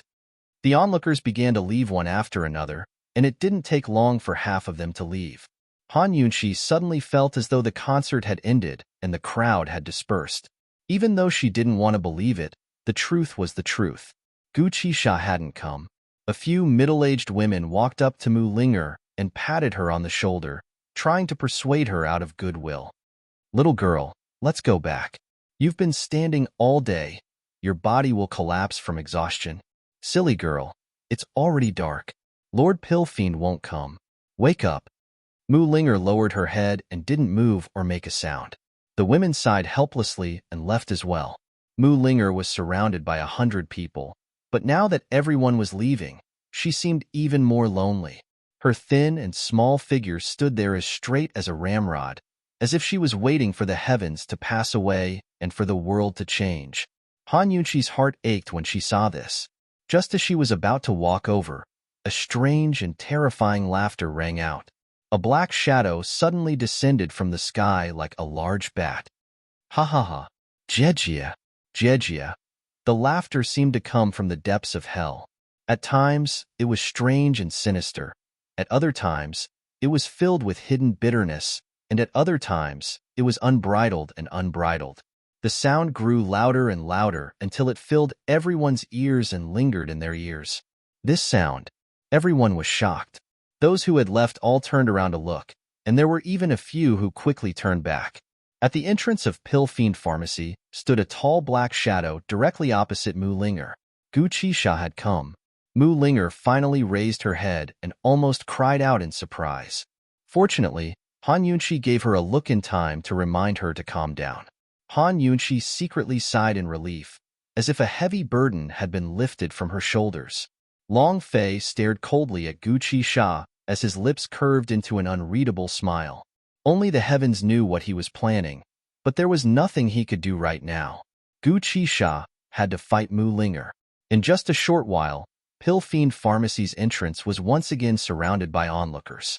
This time, the entire place was silent and no one dared to make a sound. This was because at this moment, Gu Qixia was arrogantly sizing up Mu Linger. Little girl, how do you plan to challenge this daddy? He asked disdainfully. Mu Linger must have been prepared for this, so she quickly replied, I want to compete with you in the efficacy of my pills. As soon as these words came out, not to mention the experts present, even the laymen who were here to watch the show burst into laughter. Had this little girl really thought it through? Although there was a great disparity in strength, this little girl should at least be a little more serious. She should have found something unorthodox to compete with. At least she wouldn't lose too badly. Moreover, everyone knew that the disparity in strength was too great, so they had come to watch the show. First, they wanted to see Pilfiend's glory with their own eyes, and second, they wanted to see Mu Linger show off some of her skills. Who would have thought that she would actually want to compete in efficacy? To compete in efficacy, it was nothing more than making the same type of medicine on the spot, and then competing to see whose medicine had the better efficacy. This was the most basic skill of an alchemist, and at the same time, It was also the biggest standard to distinguish an alchemist's abilities. For medicine in the form of pills, the same type of medicine and the same formula would naturally have the same basic medicinal effect. However, minute differences in dosage, water usage, temperature, strength, timing, and other such details would cause differences in the efficacy of the medicine. For example, the speed at which the medicine took effect, the magnitude of the side effects, and so on. These aspects could not be learned, and could only be learned through experience. How could Mu Linger compete with Gu Qixia? What was there to watch? What was there to be suspense about? Little girl, are you sure? Gu Qixia asked playfully. Very sure. Mu Linger was very certain. I'll decide on the method of the competition, and I'll ask Pill Fiend to provide the formula so that it won't be unfair. Gu Qixia laughed heartily. Unfair? Yes, since we're going to compete, it has to be fair. I'll ask Pill Fiend to provide the formula. Mu Linger was very serious. Seeing her determined attitude, the crowd began to whisper amongst themselves. Is this little girl really that confident? She doesn't look like a fool. She might have come prepared. She's still a member of the Mu family, after all. If she hadn't come prepared, would that old schemer Muing Dong have allowed her to embarrass herself here? After all, they had been waiting for so long, so everyone was looking forward to the competition. Even if Mu Linger had some kind of ultimate move, they still wanted to see the old and young prodigy's pharmaceutical skills. Gu Qixia looked at Han Yunqi. Little poison. Give me the formula. Han Yunqi thought for a moment, then took out a long formula. I'll take this, the 100 purging pill. As soon as she said this, the crowd burst into laughter. The 100 purging pill was a laxative, because it could expel the toxins in the body in one go, and was made from a mixture of 100 different medicinal herbs. It was named the 100 purging pill. Although it was a laxative, it was the highest grade of laxatives, and also the most difficult to concoct. Han Yunqi was still very biased towards Mu Linger. The more complicated the concoction process was, the more opportunities Mu Linger would have to find. If only 2 medicinal herbs were needed, then it would be very difficult for Mu Linger to increase the efficacy of the medicine. After all, no one knew what Han Yunqi and Mu Linger were scheming, so everyone felt that Han Yunqi was being very fair. As for Gu Qixia, he was used to being bullied by Han Yunqi, so he did not think much of it. He only wanted to end this competition as soon as possible. Since he had come, he had decided to settle the score with Long Fei Yi. He had no time to mess around with that damned girl Mu Linger. What are you laughing at? Who wants to try it? Step forward. Han Yunqi shouted. Needless to say, a group of people immediately stepped forward. Regardless of whether it was Mu Linger or Gu Qixia's concoctions, they were all highly sought after. What's more, they could eat it for free. Gu Qixia and Mu Linger each chose a test subject for the other. One had to know that different constitutions and health conditions had a great impact on the efficacy of the medicine. In a sense, their competition began with the selection of test subjects. Everyone watched quietly. Many of the experts were especially attentive because they did not want to miss this opportunity to learn. But who would have thought that Gu Qixia would randomly choose a test subject? Mu Linger was even more casual than him and chose the person closest to her. So fast? It was possible for Gu Qixia to see through a person's constitution at a glance. But what about Mu Linger? Not to mention the others, even Xie Dei, the head of Medicine City's Council of Elders, was shocked. Mu Linger had left Medicine City for more than a year. So how could she have improved so much? It was truly inconceivable. Presumably, the following process would be very exciting. Who knows, this girl might even bring a pleasant surprise to everyone. Pill Fiend Pharmacy's workers quickly set up the refining table and provided 2 sets of the same ingredients and various utensils according to the prescription. Mu Linger and Gu Qixia both stood in front of the refining table. The crowd was tense as the competition was about to begin. Just as the two were about to begin, Han Yunqi suddenly shouted, "Wait!" Gu Qixia wasn't impatient, but rather helpless. Mu Linger's eyes flashed with craftiness, but she pretended to be arrogant. Qin Wangfei, if you have any other requests, please speak. Since it's a challenge, there must be a winner and a loser. What if you lose? Han Yunqi asked loudly. What if I win? Mu Linger retorted. The two of them were only putting on a show for Gu Qisha to see. Gu Qisha had long known about the challenge agreement. As he saw it, Han Yunqi had been goading him on purpose all along, so she could take Mu Linger into Pill Fiend Pharmacy. Thus, Gu Qisha wasn't too surprised by Mu Linger's arrogant attitude. This girl couldn't withstand provocation, so this kind of reaction was normal. But all of the spectators were stunned.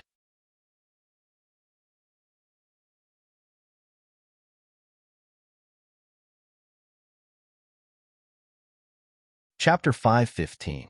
Mu Linger's agreement was met with a chorus of disbelief. Such harsh conditions were equivalent to betraying the Mu clan and Medicine City. This girl actually agreed. This girl is definitely capable. Even those who didn't like Mu Linger were shaken. Perhaps there would be a miracle in the medical world tonight and Mu Linger would win against Gu Qisha. Hidden in the crowd, Mu Yingdong was so angry that the veins on his forehead were bulging. He didn't know what Mu Linger was up to. However, he smelled a strong conspiracy. Han Yunqi was trying to steal from the Mu clan. Damn it! Although he was angry, Mu Yingdong remained indifferent. He glanced at President Xia, who was standing in front of him. A glint flashed in his eyes, but he suppressed all his anger. Then, please begin, Han Yunqi said with a smile. In an instant, more than 100 pairs of eyes were focused on them. Everyone was nervous and expectant. The concoction was about to begin. Gu Qisha slowly revealed his bony hands, while Mu Linger leisurely rolled up her sleeves. Silence fell upon the scene as the atmosphere grew tense. Everyone's attention was on the pair's every move. However, Mu Linger's hands suddenly moved and swept across the ingredients on the table. She placed them into a pestle and mortar, and then plucked them like she was playing a zither. Her other hand covered the opening of the pestle and mortar. Not long after, she removed a small black pill from the pestle and mortar. However, Gu Qisha's speed was even faster than hers. He didn't even use a pestle or a mortar. In any case, no one present could see clearly what had happened. All they knew was that his terrifying hands had grabbed the medicinal ingredients, and with a flick of his wrist, the medicinal ingredients had disappeared and turned into a few small pills. It only took a few moments for the pills to come out. That's it? After all, everyone had waited for an entire day, and it was only a few moments? Moreover, they didn't even see anything clearly. What a scam. They could only comfort themselves that they had seen an expert concoction before. Although everyone was disappointed, they were still nervous. After all, the process wasn't important. The result was the most important. Mu Linger was very likely to bring a surprise. Han Yunqi personally took the two pills and held them up high for everyone to see. These two pills, regardless of their size or color, were exactly the same. There was no difference between them and the pills on the market. Under the watchful eyes of the crowd, the medicine testers took the medicine at the same time. The air was filled with tension, and the whole place was so quiet that even the sound of the medicine testers swallowing could be heard. They had all taken it. Gu Qisha's medicine tester's eyes widened in shock as his body trembled. He immediately clutched his stomach and ran towards the toilet at a speed that could be described as disappearing in the blink of an eye. The 100 purging pill was a laxative, but it wasn't a simple laxative. It wouldn't take effect so quickly. Even if one ate 300 purging pills on the market at once, it would still take about 2 hours to take effect. Of course, no one cared about that at this moment, because the person who took Mu Linger's medicine had yet to react. Therefore, Mu Linger sighed softly and calmly said, "Hee, Your Excellency Pill Fiend, I've lost." Han Yunqi snickered at the side, but Gu Qisha didn't react at all. All the spectators were dumbfounded. That's it? Is it going to end just like that? Mu Linger was so arrogant and confident, but she lost just like that? Why are you still so calm? It's one thing to not see the process of making the medicine, but the result of the competition. There's no suspense at all. Mu Linger, are you trying to trick us? We've been waiting for an entire day, and we've all been looking forward to it. The result left all the spectators speechless. Gu Qisha gave Long Fei Yi a meaningful look, then finally walked into Pill Fiend Pharmacy. The instigators, Han Yunqi and Mu Linger, looked at each other, their eyes full of smiles. Han Yunqi said seriously, Mu Linger, you've lost. You'd better keep your word. As Mu Linger watched Gu Qisha's back, her heart was filled with joy. Just as she was about to speak, a harsh voice stopped her. Mu Linger, hurry up and follow the old man back to Medicine City to suffer. Mu Linger was stunned. Turning around, she saw a man in his 60s with a head full of white hair and a stern face. This person was the head of Medicine City's Council of Elders, Xiedei. He was so fierce that she almost thought it was her father. Who would have thought it was this old man? While Mu Linger was still in shock, Han Yunqi immediately sensed danger. Muing Dong hadn't made a single move despite the commotion, but now Head Xie had personally appeared. Medicine City had its own Council of Elders, and its members were all highly respected pharmacists in the city. Most of them were from the three great clans, but there were also people from other smaller clans. The Council of Elders had the authority to handle many internal affairs of Medicine City, and they could also represent the city to outsiders. Due to the incident at the Empress Dowager's birthday banquet, Mu Linger had been constantly troubled by the Council of Elders. Muing Dong had been unable to withstand the pressure from the Council of Elders, and in the end, he had chosen to imprison Mu Linger. Although the Mu family had quite a bit of influence in the Elders Guild, they still didn't have the absolute advantage. Moreover, it was rare for the Mu family to be exposed, so the other powers in the Elders Guild would definitely collude to bite them and not let them go. Head Xie's words of suffering were undoubtedly still harping on Mu Linger's actions at the Empress Dowager's birthday banquet. Head Xie walked out from the crowd, followed by more than 10 expert guards from different directions. They surrounded Mu Linger. Girl, you've already been on the run for a year. Go back with the old man and suffer. Head Xie coldly said. Mu Linger subconsciously retreated, but Han Yunqi immediately stepped in front of her to protect her. Long Fei Yi didn't move, but he coldly watched. Gu Qisha, who had just entered the door, slowly turned around. A bet is a bet. From this moment on, Mu Linger is a member of Pill Fiend Pharmacy. Do you want her to go back on her word, Head Xie? Han Yunqi asked. Hee, Qin Wangfei, this girl is a sinner to begin with. Medicine City has put her on the wanted list for a year, so any promises she made to you are null and void. Head Xie's tone was unyielding, leaving no room for negotiation. Qin Wangfei, old man requested an audience before the competition began, but you refused to see the old man. Now, in front of everyone, don't blame the old man for not giving Pill Fiend Pharmacy any face. Hypocrite. I didn't see him before, but didn't Han Yunqi come out after that? If Head Xie truly wanted to negotiate and stop the competition, he would have had plenty of opportunities to talk to Han Yunqi before Gu Qisha arrived. But he just had to wait until this critical moment. Now that the situation had escalated to this point, everyone was paying close attention to the situation. Mu Linger had lost, so the news of her promise to stay in Pill Fiend Pharmacy would soon spread. Head Xie's decision to talk about her so-called freedom in front of everyone was undoubtedly a show of strength to Pill Fiend Pharmacy, leaving Han Yunqi with no chance to salvage the situation. Moreover, he wanted to use the momentum of the challenge to blow the matter up even more. None of the onlookers expected things to turn out this way, so they quickly broke out into discussion. Cold laughter filled Muing Dong's face as he hid in the crowd. He was naturally the one behind Head Xie's personal appearance. He wouldn't show himself, so he waited to see what Han Yunqi would say to Head Xie. He wanted to see how Han Yunqi would interfere with Medicine City's internal affairs in front of so many people, especially those from the same circle. If he personally came out, then this matter would only be the Mu clan's internal affairs. But if Head Xie came out, then this matter would be elevated to the level of Medicine City's internal affairs. In any case, the agreement had already been signed, and the evidence from the black market was already in her hands. She wasn't afraid of Han Yunqi revealing anything. If Han Yunqi did, then her own reputation would be ruined as well.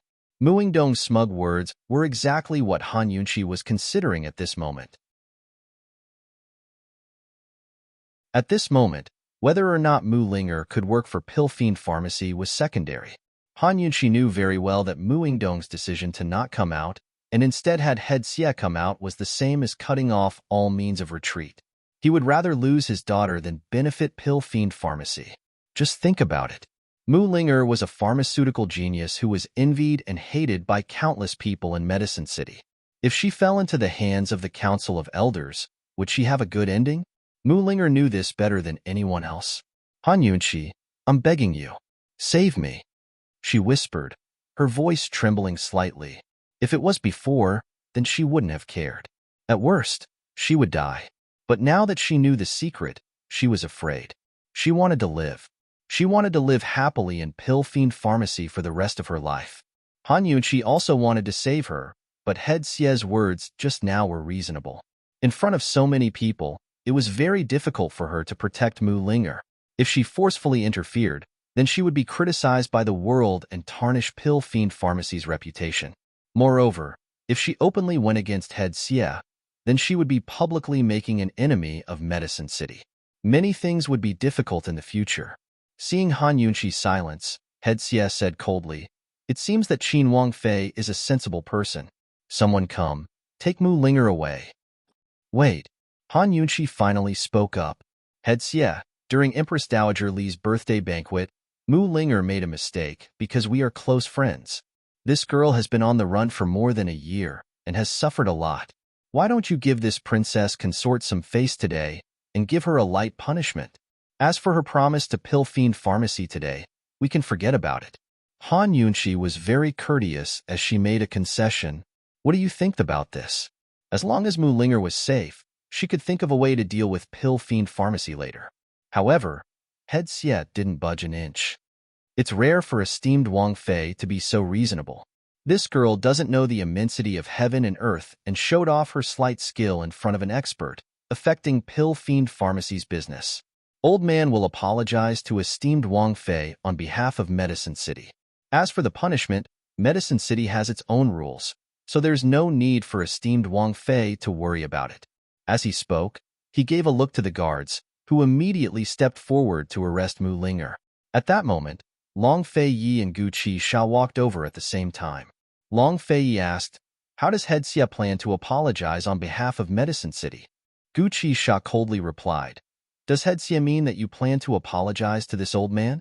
You set up such a grand scheme and lost to this old man, yet you still refuse to honor your promise. Medicine City, don't be so shameless." It was rare for Long Fei Yi and Gu Qi Sha to be on the same side.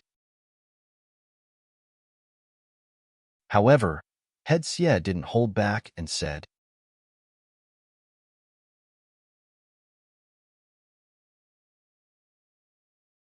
Chapter 516. Even when facing Long Fei Yi and Gu Qi Sha, Head Elder Xie didn't hold back. He said, "Your Highness Duke of Qin, Mu Linger has been wanted by the Council of Elders for a long time. You should be aware of this. Today's challenge is her personal matter and has nothing to do with Medicine City. Old man is only apologizing on behalf of Medicine City because of you. If Pill Fiend Pharmacy insists on keeping her, then don't blame Medicine City for not giving your Highness face." These words were directed at Long Fei Yi. As for Gu Qi Sha, Head Elder Xie didn't even look at him.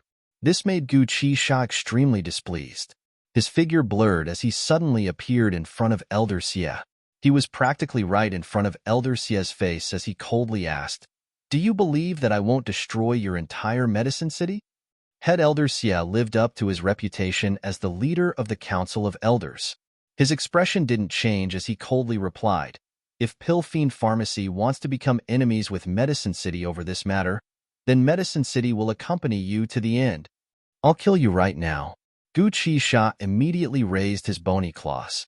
Long Fei Yi furrowed his brows and looked towards Han Yunqi, as if asking for Han Yunqi's opinion. Han Yunqi knew that the most logical thing to do right now was to stop Gu Qi Sha, but she hesitated. She wanted to slap this old thing to death even more than Gu Qi Sha did.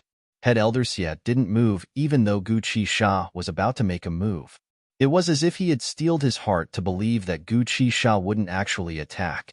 However, Gu Qi Sha didn't hold back. His palm came crashing down on Head Elder Xie. At this critical moment, Mu Linger suddenly rushed out from behind Han Yunqi and pushed Gu Qi Sha away. "No, I'll go back with him." Gu Qi Sha's palm hit nothing but air. Head Elder Xie finally realized that Gu Qi Sha wasn't just bluffing. His heart was filled with lingering fear, but he didn't show it. Despite his fear, Mu Linger's compromise only made Head Elder Xie even more domineering. "Men, take her away. No need. I can walk on my own." Mu Linger was a crybaby. At this moment, she really wanted to cry, but she held it in. Gu Qisha's tall figure was enough to strengthen her resolve. "Qi brother, we'll meet again in the end." She was already sobbing silently in her heart. She really wanted to hide behind him for a while longer, but she still gritted her teeth and resolutely strode out from behind him. "Goodbye, Qi brother. Ling will miss you every day. Han Yunqi, goodbye. Actually, I've always wanted to call you sister." "Stinky girl, you want to leave after losing to me? Get the hell back here." Gu Qisha shouted angrily. Mu Linger turned to look at Han Yunqi. Clearly, she wanted Han Yunqi to persuade her. The secret that Gu Qisha was Qi brother was revealed to her by Han Yunqi. She knew that as long as Han Yunqi spoke, Qi brother's anger would be extinguished instantly. Han Yunqi was the most rational woman in the room. She knew the severity of the situation. As expected, Gu Qisha also turned to look at Han Yunqi. Han Yunqi didn't say anything. She really did know the severity of the situation. Mu Linger was in the wrong first, and Pill Fiend Pharmacy couldn't claim any justice. This Head Elder Xie had clearly come prepared. If Gu Qisha attacked in front of everyone, Pill Fiend Pharmacy would undoubtedly be attacked by the entire medical community. Long Fei Yi had enough power for her to rely on, but there were too many people who wanted to take advantage of the situation to hit her while she was down.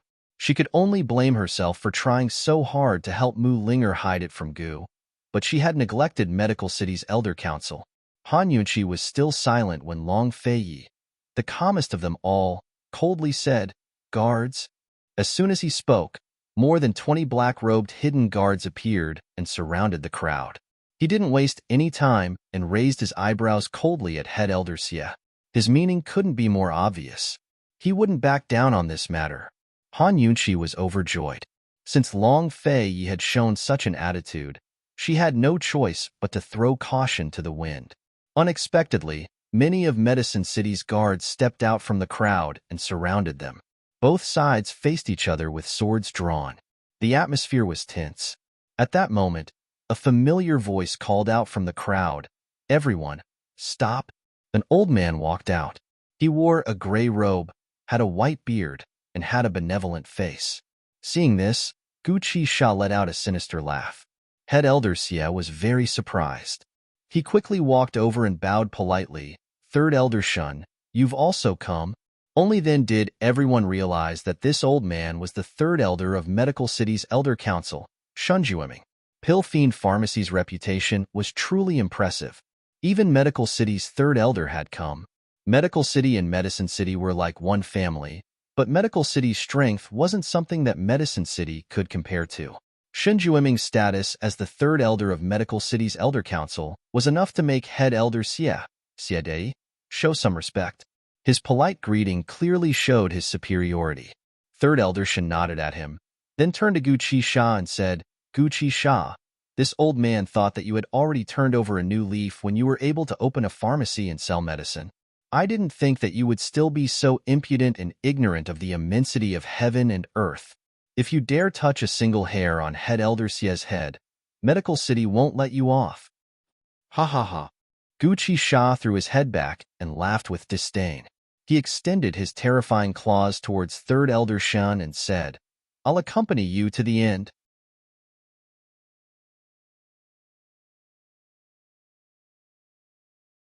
Third Elder Shen, please wait. We'll do as you say. He originally thought that Shunjueming would use this opportunity to scheme against Han Yunqi, but who would have thought that Shunjueming would be so fair? If he had allowed Han Yunqi to make the first move, then Han Yunqi would have made a grave mistake. But now that Third Elder Shun had intervened, if he didn't give in, then it would have made him seem unreasonable and lose his bearing. But none of this was important. Medicine City would lose Medical City's support on this matter. The gains wouldn't make up for the losses. "Qin Wangfei, what do you think?" As Third Elder Shen spoke, he gave Han Yunqi a meaningful look. Han Yunqi was well aware of the severity of this matter, and the severity of the consequences. Since Third Elder Shun had already intervened, she had no choice but to agree even if she didn't want to. If she allowed Mu Linger to visit once every 3 months, then they would at least know how Mu Linger was doing in Medicine City. Medicine City's Council of Elders wouldn't take advantage of this opportunity to take her life. After some hesitation, Han Yunqi finally nodded. Fine. Out of respect for Third Elder Shun, I won't pursue this matter any further. Head Elder Xie snorted disdainfully at her words and coldly ordered, Men, take her away. Mu Linger turned to look at Gu Qisha and loudly said, Gu Qisha, wait for me, all right? As soon as the people from Medical City arrived, Gu Qisha's heart was filled with nothing but hatred. He didn't even look at Mu Linger as he casually replied, Why should I wait for you? Wait for me to come back. One day, I'll definitely defeat you, Mu Linger said earnestly. It wasn't clear if Gu Qisha heard her clearly, but he snorted disdainfully and ignored her. Mu Linger smiled helplessly. Just as she was about to leave, Han Yunqi shouted, Pill Fiend Pharmacy welcomes you to challenge us again at any time.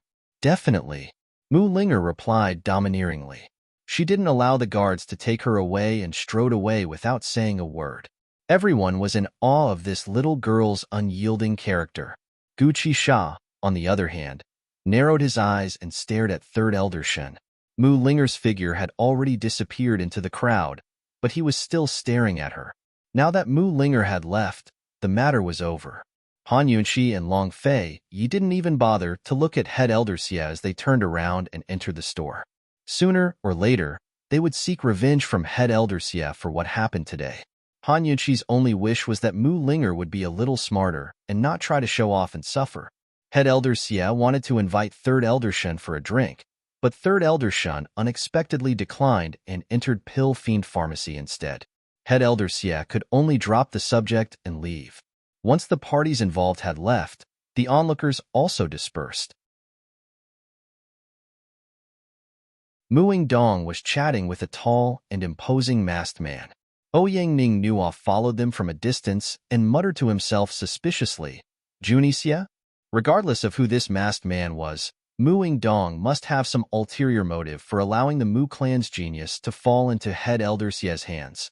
At this moment, inside Pill Fiend Pharmacy, Third Elder Shun was drinking tea and discussing business with Han Yunqi and Long Fei Yi. Outsiders all assumed that Third Elder Shun and Han Yunqi had a grudge against each other, but they didn't know that Third Elder Shun had remembered Han Yunqi's kindness because of the Gu incident. Third Elder Shun was actually biased towards Han Yunqi. Third Elder, it's all thanks to you today. Han Yunqi sincerely expressed her thanks. Esteemed Princess Consort, you're being too polite. This old man is here today because he has something important to tell you, Third Elder Shun said in a low voice.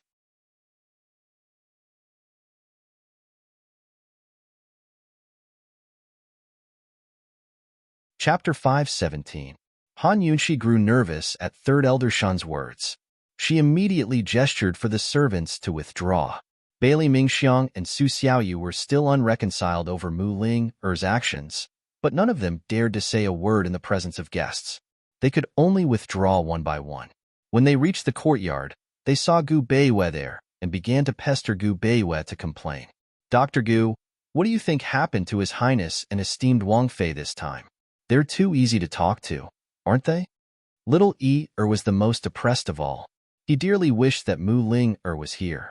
With Mu Linger here, he'd have another genius teacher. Dr. Gu, that Xie fellow is so arrogant. Say, do you think esteemed Wang Fei and His Highness will kill their way to Medicine City tomorrow and wipe out their nest? Su Xiaoyu asked seriously. Dr. Gu, don't we still have proof of eldest young Master Xie's involvement in the black market? Why is esteemed Wang Fei so afraid of him? Zhao Mama asked. I don't get it either. If things get out of hand, we won't have to fear Medicine City. Chu Shifeng scratched his head in confusion. While everyone was talking at once, Bailey Mingxiang sat by Gu Beiwei's side with a silent smile. Gu Beiwei was a quiet man, so he didn't reject the fact that everyone was crowding around him. He hadn't been here long, but for some reason, everyone was looking for him as soon as something happened. Pill Fiend Pharmacy caused such a ruckus on its first day in the medical world. They'll only be ostracized by the various factions of the medical world. As for the Xie clan incident, aren't you curious why Mu Yingdong hasn't shown up?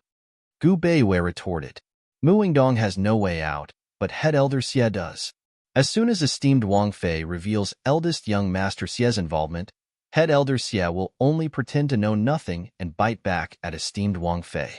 Presumably, this is what Mu Yingdong wants to see the most because Mu Chaoran has already given them the evidence.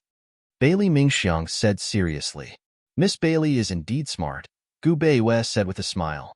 Dr. Gu, you flatter me. It's just a wild guess. Bailey Mingxiang was very humble. However, Gu Beiwei did not say anything more. He took the opportunity to get up and leave. After he walked away, Su Xiaoyu asked, Bailey Mingxiang, is Imperial Physician Gu doing well? Bailey Mingxiang nodded. Unexpectedly, Su Xiaoyu giggled. She's a good match for you. Think about it. As soon as she said this, everyone started to jeer. Bailey Mingxiang was embarrassed and angry at the same time. He angrily rebuked, You brat, don't talk nonsense. So what if I say it? Su Xiaoyu's provocative look really had Bailey Mingxiang under control. In fact, Bailey Mingxiang just did not like to be calculative with a child like her. She glared at Su Xiaoyu and turned to leave. Everyone laughed. Su Xiaoyu chased after her all the way to the backyard. Bailey Mingxiang knew that she was chasing after him. He was too lazy to pay attention to her and walked away quickly with his head lowered. Su Xiaoyu suddenly said coldly, Bailey Mingxiang, stop right there. Bailey Mingxiang heard her tone and felt that something was wrong. Su Xiaoyu was young, but she had a bad heart. She was always lecturing her, and Su Xiaoyu did not like her. However, she had never spoken to her in such a tone. Bailey Mingxiang turned around and asked seriously, What's wrong with you? Su Xiaoyu looked around. After making sure that there was no one around, she hooked her finger and gestured for Bailey Mingxiang to come closer. Bailey Mingxiang patiently walked closer and bent down. Su Xiaoyu leaned close to her ear and said slowly, word by word, Bailey Mingxiang, you're shameless. You like His Highness the Duke of Qin. As soon as these words came out, Bailey Mingxiang felt as if she had been struck by lightning. She was completely stunned. Su Xiaoyu's lips curved into a cold smile like a little devil. She continued, If you know what's good for you and follow Gu Beiwei, I'll pretend that I don't know anything. Otherwise, you'll suffer in the future. I didn't. Bailey Mingxiang retreated. Her heart was thumping and her face was pale. She said angrily, Su Xiaoyu, don't talk nonsense. I didn't. Did you tell Her Highness the Princess Consort? Tell me. What are you mumbling about? Are you trying to lure them all here? Su Xiaoyu reprimanded her fiercely. She was only 7 or 8 years old, but her fierceness was enough to intimidate Bailey Mingxiang. Bailey Mingxiang covered her mouth and was speechless for a long time. She had a guilty conscience. She had hidden it so well that she had fooled everyone, but she couldn't fool a child. A child's intuition was so frightening. Are you following Gu Beiwei? Su Xiaoyu asked stubbornly. Bailey Mingxiang didn't know how to answer her. She could only deny it. I didn't. Little you why would you think that? Who told you? I could see it. Do you dare to swear to the heavens that you didn't? Su Xiaoyu asked coldly. I dare. Bailey Mingxiang threw caution to the wind. In order to hide this secret, she dared to curse herself. I, Bailey Mingxiang, swear that if I like His Highness Duke of Qin, I will be struck by lightning and die a horrible death. Unexpectedly, Su Xiaoyu was even more vicious. You swear that if you like His Highness Duke of Qin, His Highness Duke of Qin will be torn apart by 5 horses and won't even have a burial place. Su Xiaoyu, shut up. With a shout, Bailey Mingxiang slapped him across the face with a resounding slap. This slap was so forceful that Su Xiaoyu's face was twisted. She turned her face to the side and looked disdainfully at Bailey Mingxiang. She smiled disdainfully. You don't dare. You admit it. Bailey Mingxiang gasped for breath and took a while to calm down. What exactly do you want? You can either follow Gu Beiwei or leave. There are only 2 paths. You choose. Su Xiaoyu coldly said. What right do you have to make the choice for me? Bailey Mingxiang retorted. You can choose neither, but I'll make you regret it. Su Xiaoyu smiled. You'll tell esteemed Wang Fei? Bailey Mingxiang was actually very nervous. Are you afraid? Are you afraid that esteemed Wang Fei will see through your hypocritical face? Or are you afraid that His Highness Duke of Qin will find out? Su Xiaoyu asked with great interest. Bailey Mingxiang's hands were trembling. At this moment, her mind was completely blank. She could convince herself to give up, but she would never be able to convince herself to leave. If she could, she would have left long ago, right? Su Xiaoyu waited for a long time until her patience ran out. She roughly grabbed Bailey Mingxiang's belt and said in a low voice, Don't worry, I won't tell esteemed Wang Fei or His Highness Duke of Qin. I don't want them to be disgusted. I'll only slowly torture you. If you're not afraid, then feel free to stay. She was about to leave when she turned back and added, You'd better hide well. If esteemed Wang Fei finds out and hurts her heart, I'll definitely burn you to death. After she finished speaking, she swaggered off, leaving Bailey Mingxiang standing there in a daze, her heart thumping wildly. After an unknown amount of time, Bailey Mingxiang finally regained her senses. She ran back to her room and threw herself onto her bed, wailing loudly. Her sobs were muffled under the covers. The night was very quiet, but no one heard her. At this time, in the reception hall, Han Yunxi and Long Fei were both frowning. Third Elder Shun had said something unexpected. When Han Yunxi cured Long Tianma in Medical City and hid the fact that Long Tianma had been poisoned by Juni Xie, Third Elder Shun remembered her kindness and promised to help as long as it was within his power. Han Yunxi asked him to investigate the matter of Lady Tianxin helping Han Kongan become a director of the medical academy. At that time, Third Elder Shin found out that when Han Kongan became a director, 2 elders had passed away and the director election had been personally presided over by the 2 vice-directors. With Han Kongan's medical skills and reputation, it was clear that someone had let him be elected as a director. The matter was sensitive, so Third Elder Shin couldn't directly ask the 2 vice-directors. He could only investigate in secret. Who knew that after investigating for more than 2 years, he really did find some clues. Han Kongan's election as a director had something to do with Lady Lianxin, and Lady Lianxin had a close relationship with the director. In fact, the reason Han Kongan could become a director was because Lady Tianxin had asked Lady Lianxin for help. Han Yunxi had heard about this from Gu a long time ago. At that time, Gu had already told Han Yunxi that Lady Lianxin had an affair with Vice-Director Lin. She didn't expect the director to be involved as well. It had to be said that Long Fei Yi and Han Yunxi were very shocked. This woman isn't simple. Han Yunxi glanced at Gu Qisha, who was still crouching on a nearby chair. Gu Qisha ignored her and had been staring coldly at Third Elder Shan the entire time. Han Yunxi had no choice but to withdraw her gaze. Third Elder Shin felt uncomfortable under Gu Qisha's stare, but he didn't say anything. The grudge between Gu Qisha and Medical City wasn't something he could resolve alone. She's not simple, but since she helped you back then, why doesn't she acknowledge you now? It's really puzzling. Han Yunxi understood what Third Elder Shin was implying. Back then, Lady Lianxin had helped Han Kongan obtain the director position because she was either threatened or had made a deal. She didn't sincerely help him. Han Yunxi couldn't figure it out. Mu Xian had already changed her name to Lady Tianxin and married Han Kongan. How could she have gotten in touch with Lady Lianxin? What was the secret behind all this? Long Fei also couldn't figure it out. After Mu Xian changed her name to Tianxin, she stopped contacting Mute Granny. Mute Granny also didn't know what happened afterwards. Thus, he had no way of knowing. However, the Mu family didn't know that Mu Xian was a descendant of the Western Qin imperial family, so he allowed Han Yunxi to pursue the matter. Han Yunxi fell silent for a while before she spoke cold. Your Highness, it looks like we'll have to negotiate with Medicine City as soon as possible. We can't keep Mu Ling or waiting for too long. Long Fei Ye's lips curved into a cold smile. Today, Head Elder Xie had shown Pill Fiend Pharmacy his power in front of everyone. How could he not take revenge for Han Yunxi? Moreover, Medicine City was part of his plans to begin with. Third Elder Shin wasn't clear on the relationship between Lady Tianxin and the Mu clan. Nor did he know why Han Yunqi was investigating these matters. He didn't understand. But since Han Yunqi had no intention of explaining herself, it wasn't appropriate for him to ask. Esteemed Wang Fei, this matter involves the academy head after all. The old man is really... Han Yunqi quickly cut him off and cupped her hands in a bow.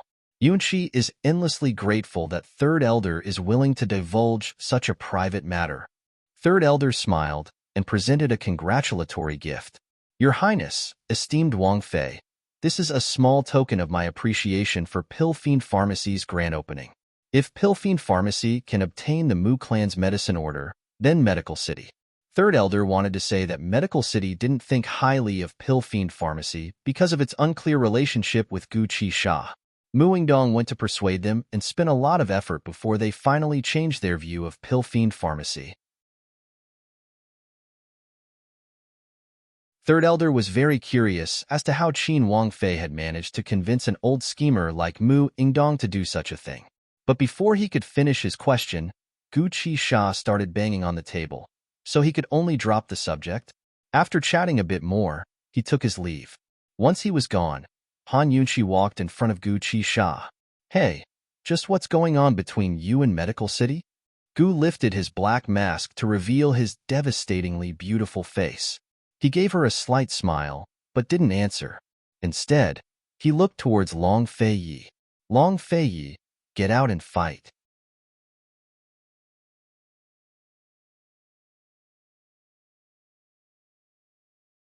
Chapter 5:18. A duel. Long Fei Yi didn't react, but Han Yunqi jumped up from her chair. Gu, you're not thinking of a way to save Mu Linger, yet you're still in the mood for a duel, she asked angrily. She didn't know that Gu wanted to seek justice from Long Fei Yi over Mute Granny's matter. She also didn't know that Gu had an undying body. Long Fei, you wanted to get to the bottom of this as well? Gu didn't have the time to care about Mu Linger. He raised his eyebrows and looked disdainfully at Long Fei Yi. You don't dare? Long Fei Yi didn't say a word. He stood up and left. He used his actions to tell Gu that if he wanted to fight, then fight. There was no point in wasting words. Your Highness, Han Yunqi shouted. She knew that she couldn't persuade Long Fei Yi this time. She didn't want to stop Long Fei Yi, but she wanted to remind him. Back in Jiangnan's Plum Blossom Sea, she'd said that no matter what, Gu was her savior. Long Fei Yi's internal energy had completely recovered. Even two Gus combined might not be enough to deal with the sword in his hand. Han Yunqi hoped that Long Fei Yi would show mercy. Of course, she also hoped that Gu's cheap mouth would know his place. She anxiously followed them out, but when she reached the courtyard, she couldn't find any sign of Long Fei Yi or Gu. Where are they? Long Fei Yi, Gu, get out here. Angry shouts filled the entire Pill Fiend Pharmacy. Unfortunately, Han Yunqi only received silence in the night. Long Fei Yi and Gu were clearly avoiding her on purpose. Han Yunqi searched the entire Pill Fiend Pharmacy but couldn't find a trace of them. She could only give up. She thought that since Gu dared to come, Long Fei Yi wouldn't refuse to acknowledge that life-saving grace. Long Fei Yi was the first to leave Pill Fiend Pharmacy and head out of the city. Gu followed behind without saying a word. Finally, Long Fei Yi stopped in the wheat fields outside the city. He stood with his hands behind his back, and his black clothes seemed especially mysterious in the night. He waited. But who knew that after waiting for so long, Gu still hadn't caught up? What's going on? He had always known that Gu was following behind him. No matter how slow he was, he should have arrived. Long Fei Yi was on guard. It was Gu's style. He would definitely do something like a sneak attack. However, Long Fei Yi had been on guard for quite a while when he saw that Gu had arrived late and was walking towards him. Gu, what's the meaning of this? Long Fei Yi asked coldly. Gu leisurely played with his slender fingers as he said, just because I'm not as fast as you, I can't be slower than you? The night is so beautiful. If this young master doesn't go for a walk, I'll be letting the heavens down. Han Yunqi was one of the few people who could truly anger Long Fei Yi, but Gu was probably one as well. Long Fei Yi narrowed his eyes dangerously and didn't waste time arguing.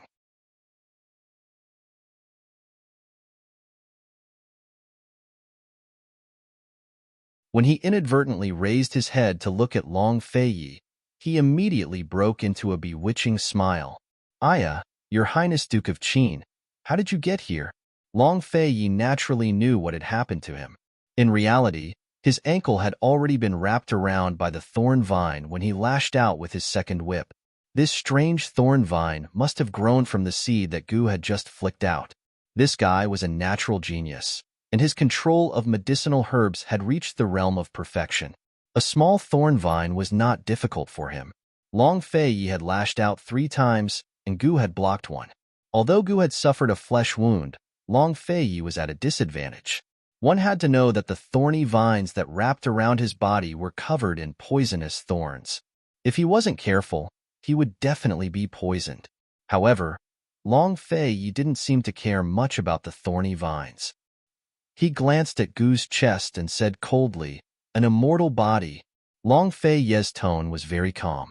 It wasn't a question. Gu laughed heartily. "You're the first person in the world to know, and will also be the last."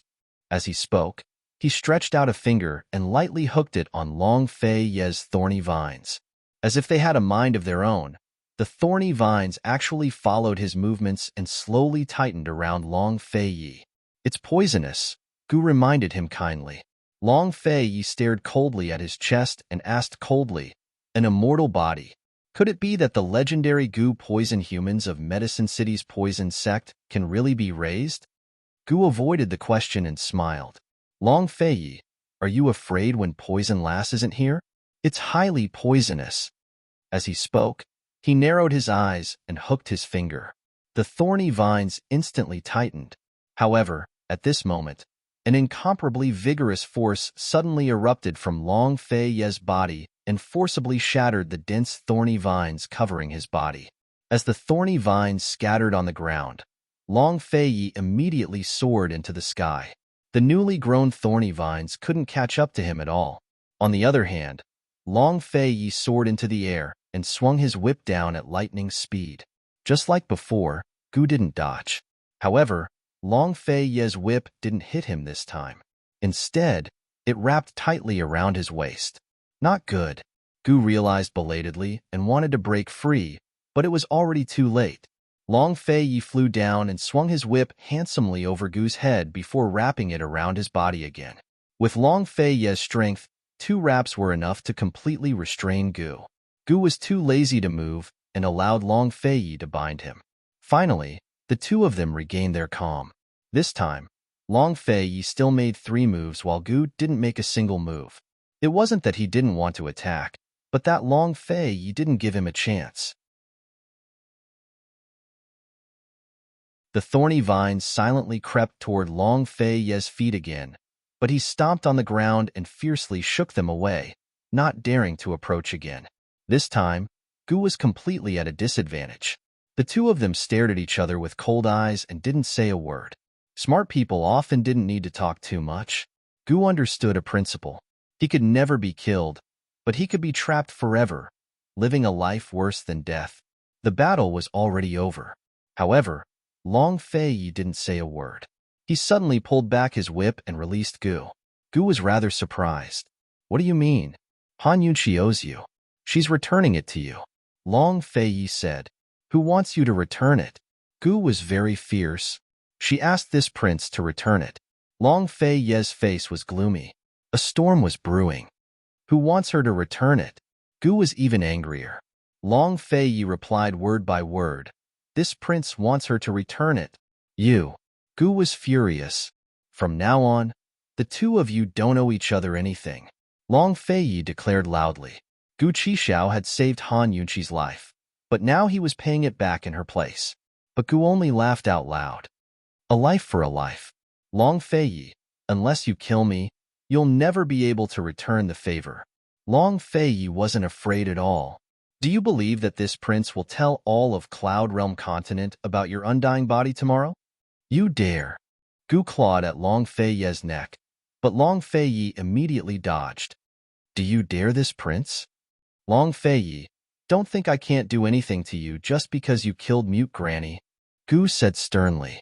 Long Fei grew alarmed. "Who told you Mute Granny was dead?" Only Chu Shifeng and Tang Li knew about Mute Granny's death. How did this guy know? Gu's lips curved up into a cold smile. "Do you still dare?" Long Fei lashed out with his whip, but Gu didn't dodge. He laughed out loud. Even if you trap me, Han Yunqi will find out all the same. How about we make a bet? Just what do you want? Long Fei asked. Gu reached out to grab the whip, but Long Fei simply shook him off. Get to the point. Gu Qishao smiled wickedly.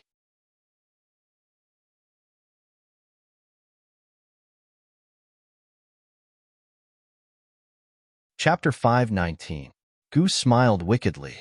Does your Highness Duke of Qin want this young master to state his conditions?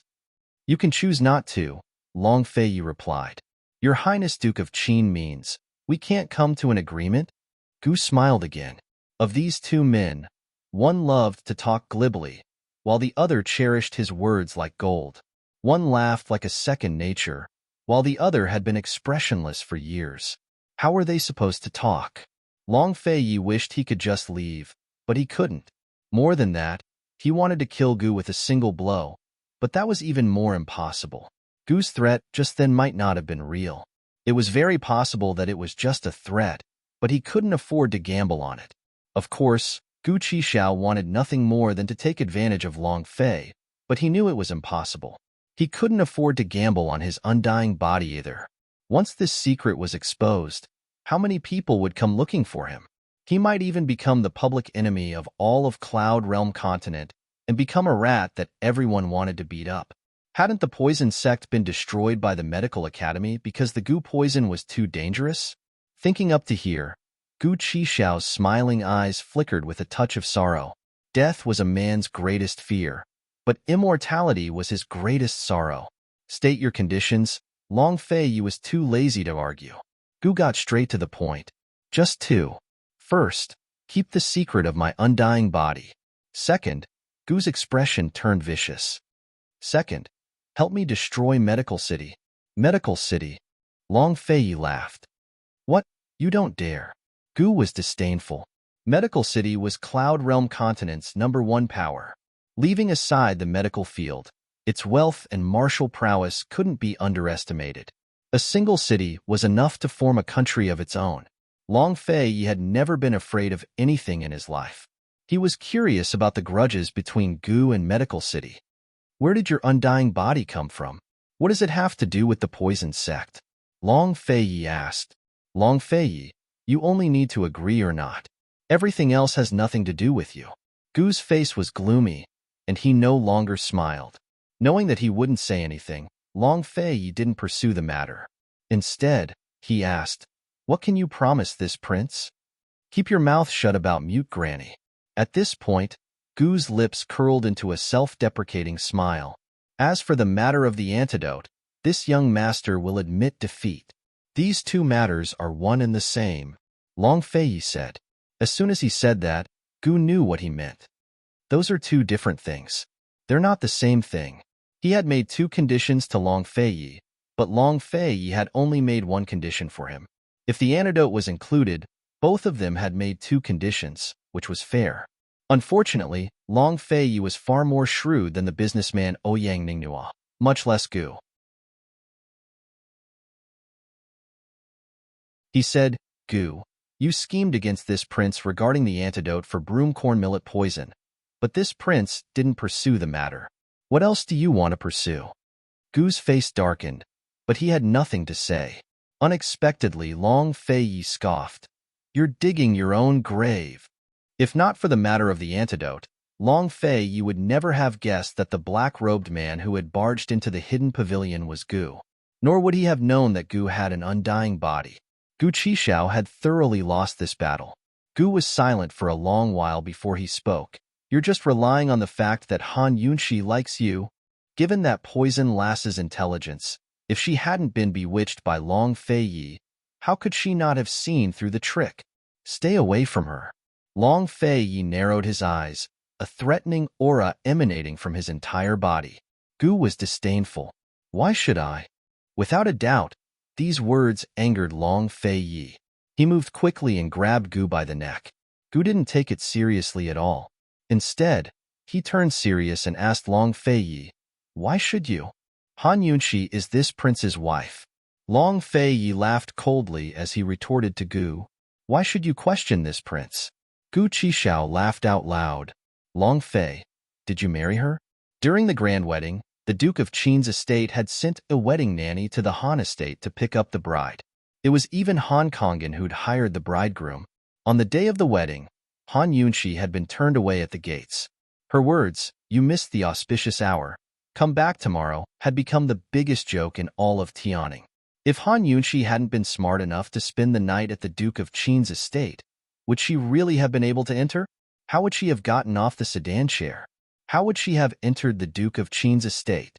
Long Fei, did you marry Han Yunqi? Did you? Marry? What did it mean to marry and take a daughter? Fetching a woman was called marriage.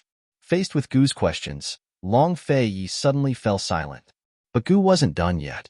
He lowered his voice and asked again, Long Fei, what did Mute Granny tell you? Without a doubt, Mute Granny knew the secret of Han Yunqi's origins. Long Fei had imprisoned Mute Granny, cured her of broomcorn millet poison, and then killed her. What was he trying to hide from Han Yunqi? When Long Fei didn't answer, Gu asked again, It's not just about the poison sect, is it? Gu had always assumed that Han Yunqi's origins were only related to the poison sect. He'd always wondered whether Han Yunqi's birth father was a member of the poison sect, or Han Kongan. However, Long Fei's attitude towards Mute Granny, as well as Third Elder Shin's words about Lady Lianxin, made him realize that Long Fei hadn't hidden the poison sect from Han Yunqi. If it wasn't about the poison sect, then it had to be something else. Long Fei evaded Gu's question. This prince will protect your secret of immortality. You've forgotten about Mute Granny. That's settled then. In other words, there was no room for discussion about destroying Medical City. However, Gu didn't pursue the matter. He stopped Long Fei and said, Long Fei, don't you feel guilty for deceiving Han Yunqi like this? Although Gu didn't want to admit it, he knew better than anyone how much that stupid girl Han Yunqi liked Long Fei. Wasn't it precisely because she liked him that he couldn't go all out against Long Fei? Long Fei's entire being grew still, his tall figure seeming even lonelier. He still didn't answer, but strode past Gu Qixiao. Gu was as stubborn as a child as he chased after him again. Long Fei, what right do you have? He'd been deceiving her to begin with, so he owed her everything. What right did he have to keep his distance from her? Gu taunted coldly. Long Fei, what are you afraid of? That girl will really leave with me one day? This young master is telling you, she'll leave with me one day. Was he afraid because he had a guilty conscience? Shut your mouth for today's agreement. Long Fei didn't explain. He shoved Gu aside and left. However, he hadn't taken more than a few steps when he turned back. Gu, she won't. She never will. Gu snorted disdainfully. He rubbed his chin and thought about Mute Granny. He recalled what had happened in the poison sect sky pit. That poison beast had actually recognized Han Yunqi as its master. It seemed that Han Yunqi's father was most likely from the poison sect. However, aside from Long Fei, only Mu Yingdong knew what kind of person he was. Of course, he was merely curious. He'd already given up on the poison woman that night at the Han estate. As Gu pondered, he suddenly recalled the white-robed man from the Shadow Clan. A terrifying thought flashed through his mind, but he quickly dismissed it. How is that possible? He muttered to himself. Even he found his thoughts laughable. That Shadow Clan fellow had only gone to the sky pit for the poison beast. Meanwhile, Long Fei was on his way back to the city, mulling over another matter. Gu claimed that he'd killed Mute Granny, but the truth was that Mute Granny had hanged herself and was buried near the hidden pavilion. Did Gu run into Mute Granny's corpse, or did Gu lie to him? After returning to the city, the first thing Long Fei did was find Chu Shifeng to examine Mute Granny's corpse. After that, he went to find Han Yunqi, only to find out that Han Yunqi had gone back to the Duke of Qin's estate. By the time he returned to the Duke of Qin's estate, Han Yunqi had already fallen asleep. How could this woman be so assured? Who knows what she'll ask tomorrow? Long Fei stood at the bottom of Leisurely Cloud Pavilion, seemingly in a bad mood. After some hesitation, he decided not to go upstairs. He was about to leave when Bailey Mingxiang returned. Bailey Mingxiang had just returned from Pill Fiend Pharmacy, her eyes red and puffy. As soon as she saw Long Fei Yi and Zhao Mama, her heart flustered and bowed. "Your Highness Duke of Qin." Long Fei Yi didn't take her to heart and strode away without a word. Zhao Mama's sharp eyes, however, immediately asked, "Mingxiang, are you crying? Who bullied you?"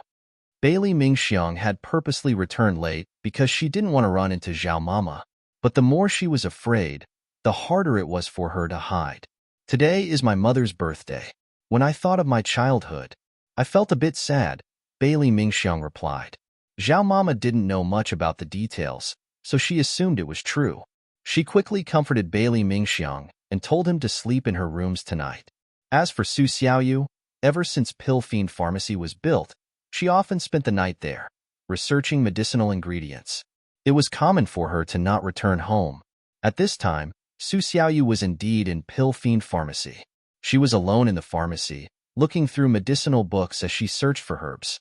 She could spend most of the day studying a small leaf in her hand. This little girl was truly talented and diligent. Unfortunately, she had a bad heart. Even if she became skilled in medicine in the future, she might not be willing to help others. At this time, Lil Thing was right next to her. Lil Thing didn't like this girl at first, but because it often came to the pharmacy in the middle of the night for supper and often ran into Su Xiaoyu, the two of them gradually became familiar with each other. Of course, Lil Thing didn't know that Su Xiaoyu had pushed Bailey Mingxiang to Gu Beiwei. In the dead of night, Pill Fiend Pharmacy and the Duke of Qin's mansion were quiet. All of South Ning City seemed to have fallen asleep. Everyone thought that Mu Ling had been taken away from South Ning City, but in reality, Mu Ling and Head Elder Xie's group were still at the inn. Mu Ling was unconscious on the bed, while Head Elder Xie was drinking tea and chatting with a masked man in black next door. It wasn't clear what they were talking about, but there was a lot of laughter. The masked man only left when the sky was about to brighten. However, as soon as he left, another young master arrived. He lightly knocked on the door. "Head Elder Xie, this one is Ouyang Nino. I wonder if it's convenient for you to have a cup of tea?"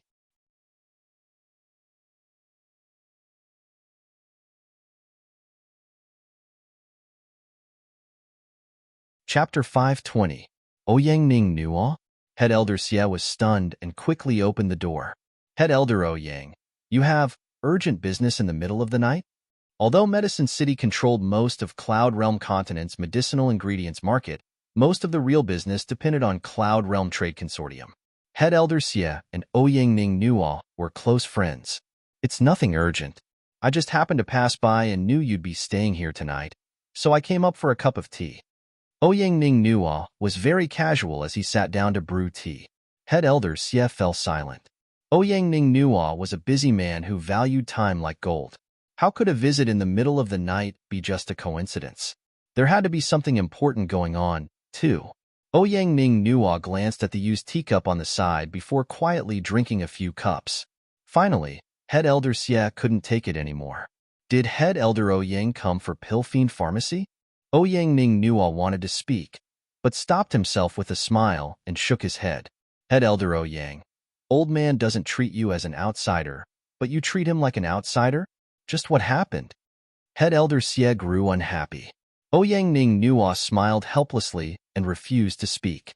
"Could it be that you have business dealings with Pill Fiend Pharmacy?" Head Elder Xie asked seriously. From what he understood, Ouyang Ning Nuo had long wanted to do business with Medicine Ghost Valley, but had been rejected time and time again. Judging from his behavior, it was very likely that he'd colluded with Pill Fiend Pharmacy and put in a good word for it. Ouyang Ning Nuo nodded decisively. "Exactly." Head Elder Xie laughed coldly and got straight to the point. "Ouyang, we can talk about anything else, but there's no room for discussion." Although the Xie clan had been currying favor with the Mu clan over the years, that wasn't their intention at all. It was the Mu clan who'd gone too far. The Wang clan might have declined, but they still had deep pockets. The Mu clan didn't dare to bully them too much, so they could only target the Xie clan. In name, they were working together against the Wang clan, but in reality, they'd been robbing the Xie clan of their fields and medicine storehouses. Moreover, the Mu clan had been eyeing the position of head elder for a long time now and caused him plenty of trouble. Thus, Now that Mu Linger had fallen into the hands of the Council of Elders, he wouldn't let the matter rest. Today, even if he had to offend the Duke of Qin, he had to take Mu Linger away. Pharmacists were the soul of a medicinal family. Mu Linger was the reason why the Mu family had risen to prominence in recent years. As long as Mu Linger was gone, he wanted to see how long the Mu family could remain arrogant. Ouyang Nuo smiled even more helplessly. He walked over to Guildmaster Xie and whispered something into his ear.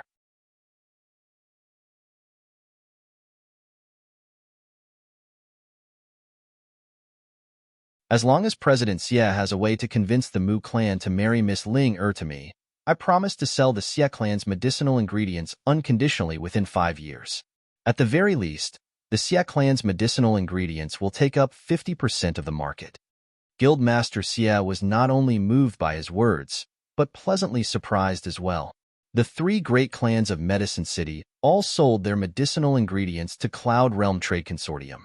All 3 clans had the same type of ingredient, but Cloud Realm Trade Consortium had the final say on who to sell. Naturally, this involved the distribution of profits. For example, the Wang, Xie, and Mu clans all sold their scorpions to Cloud Realm Trade Consortium at the same time. But because the Mu clan's costs were low, they had the capital to give up more profits to Cloud Realm Trade Consortium. Thus, Cloud Realm Trade Consortium chose to sell the Mu clan scorpions.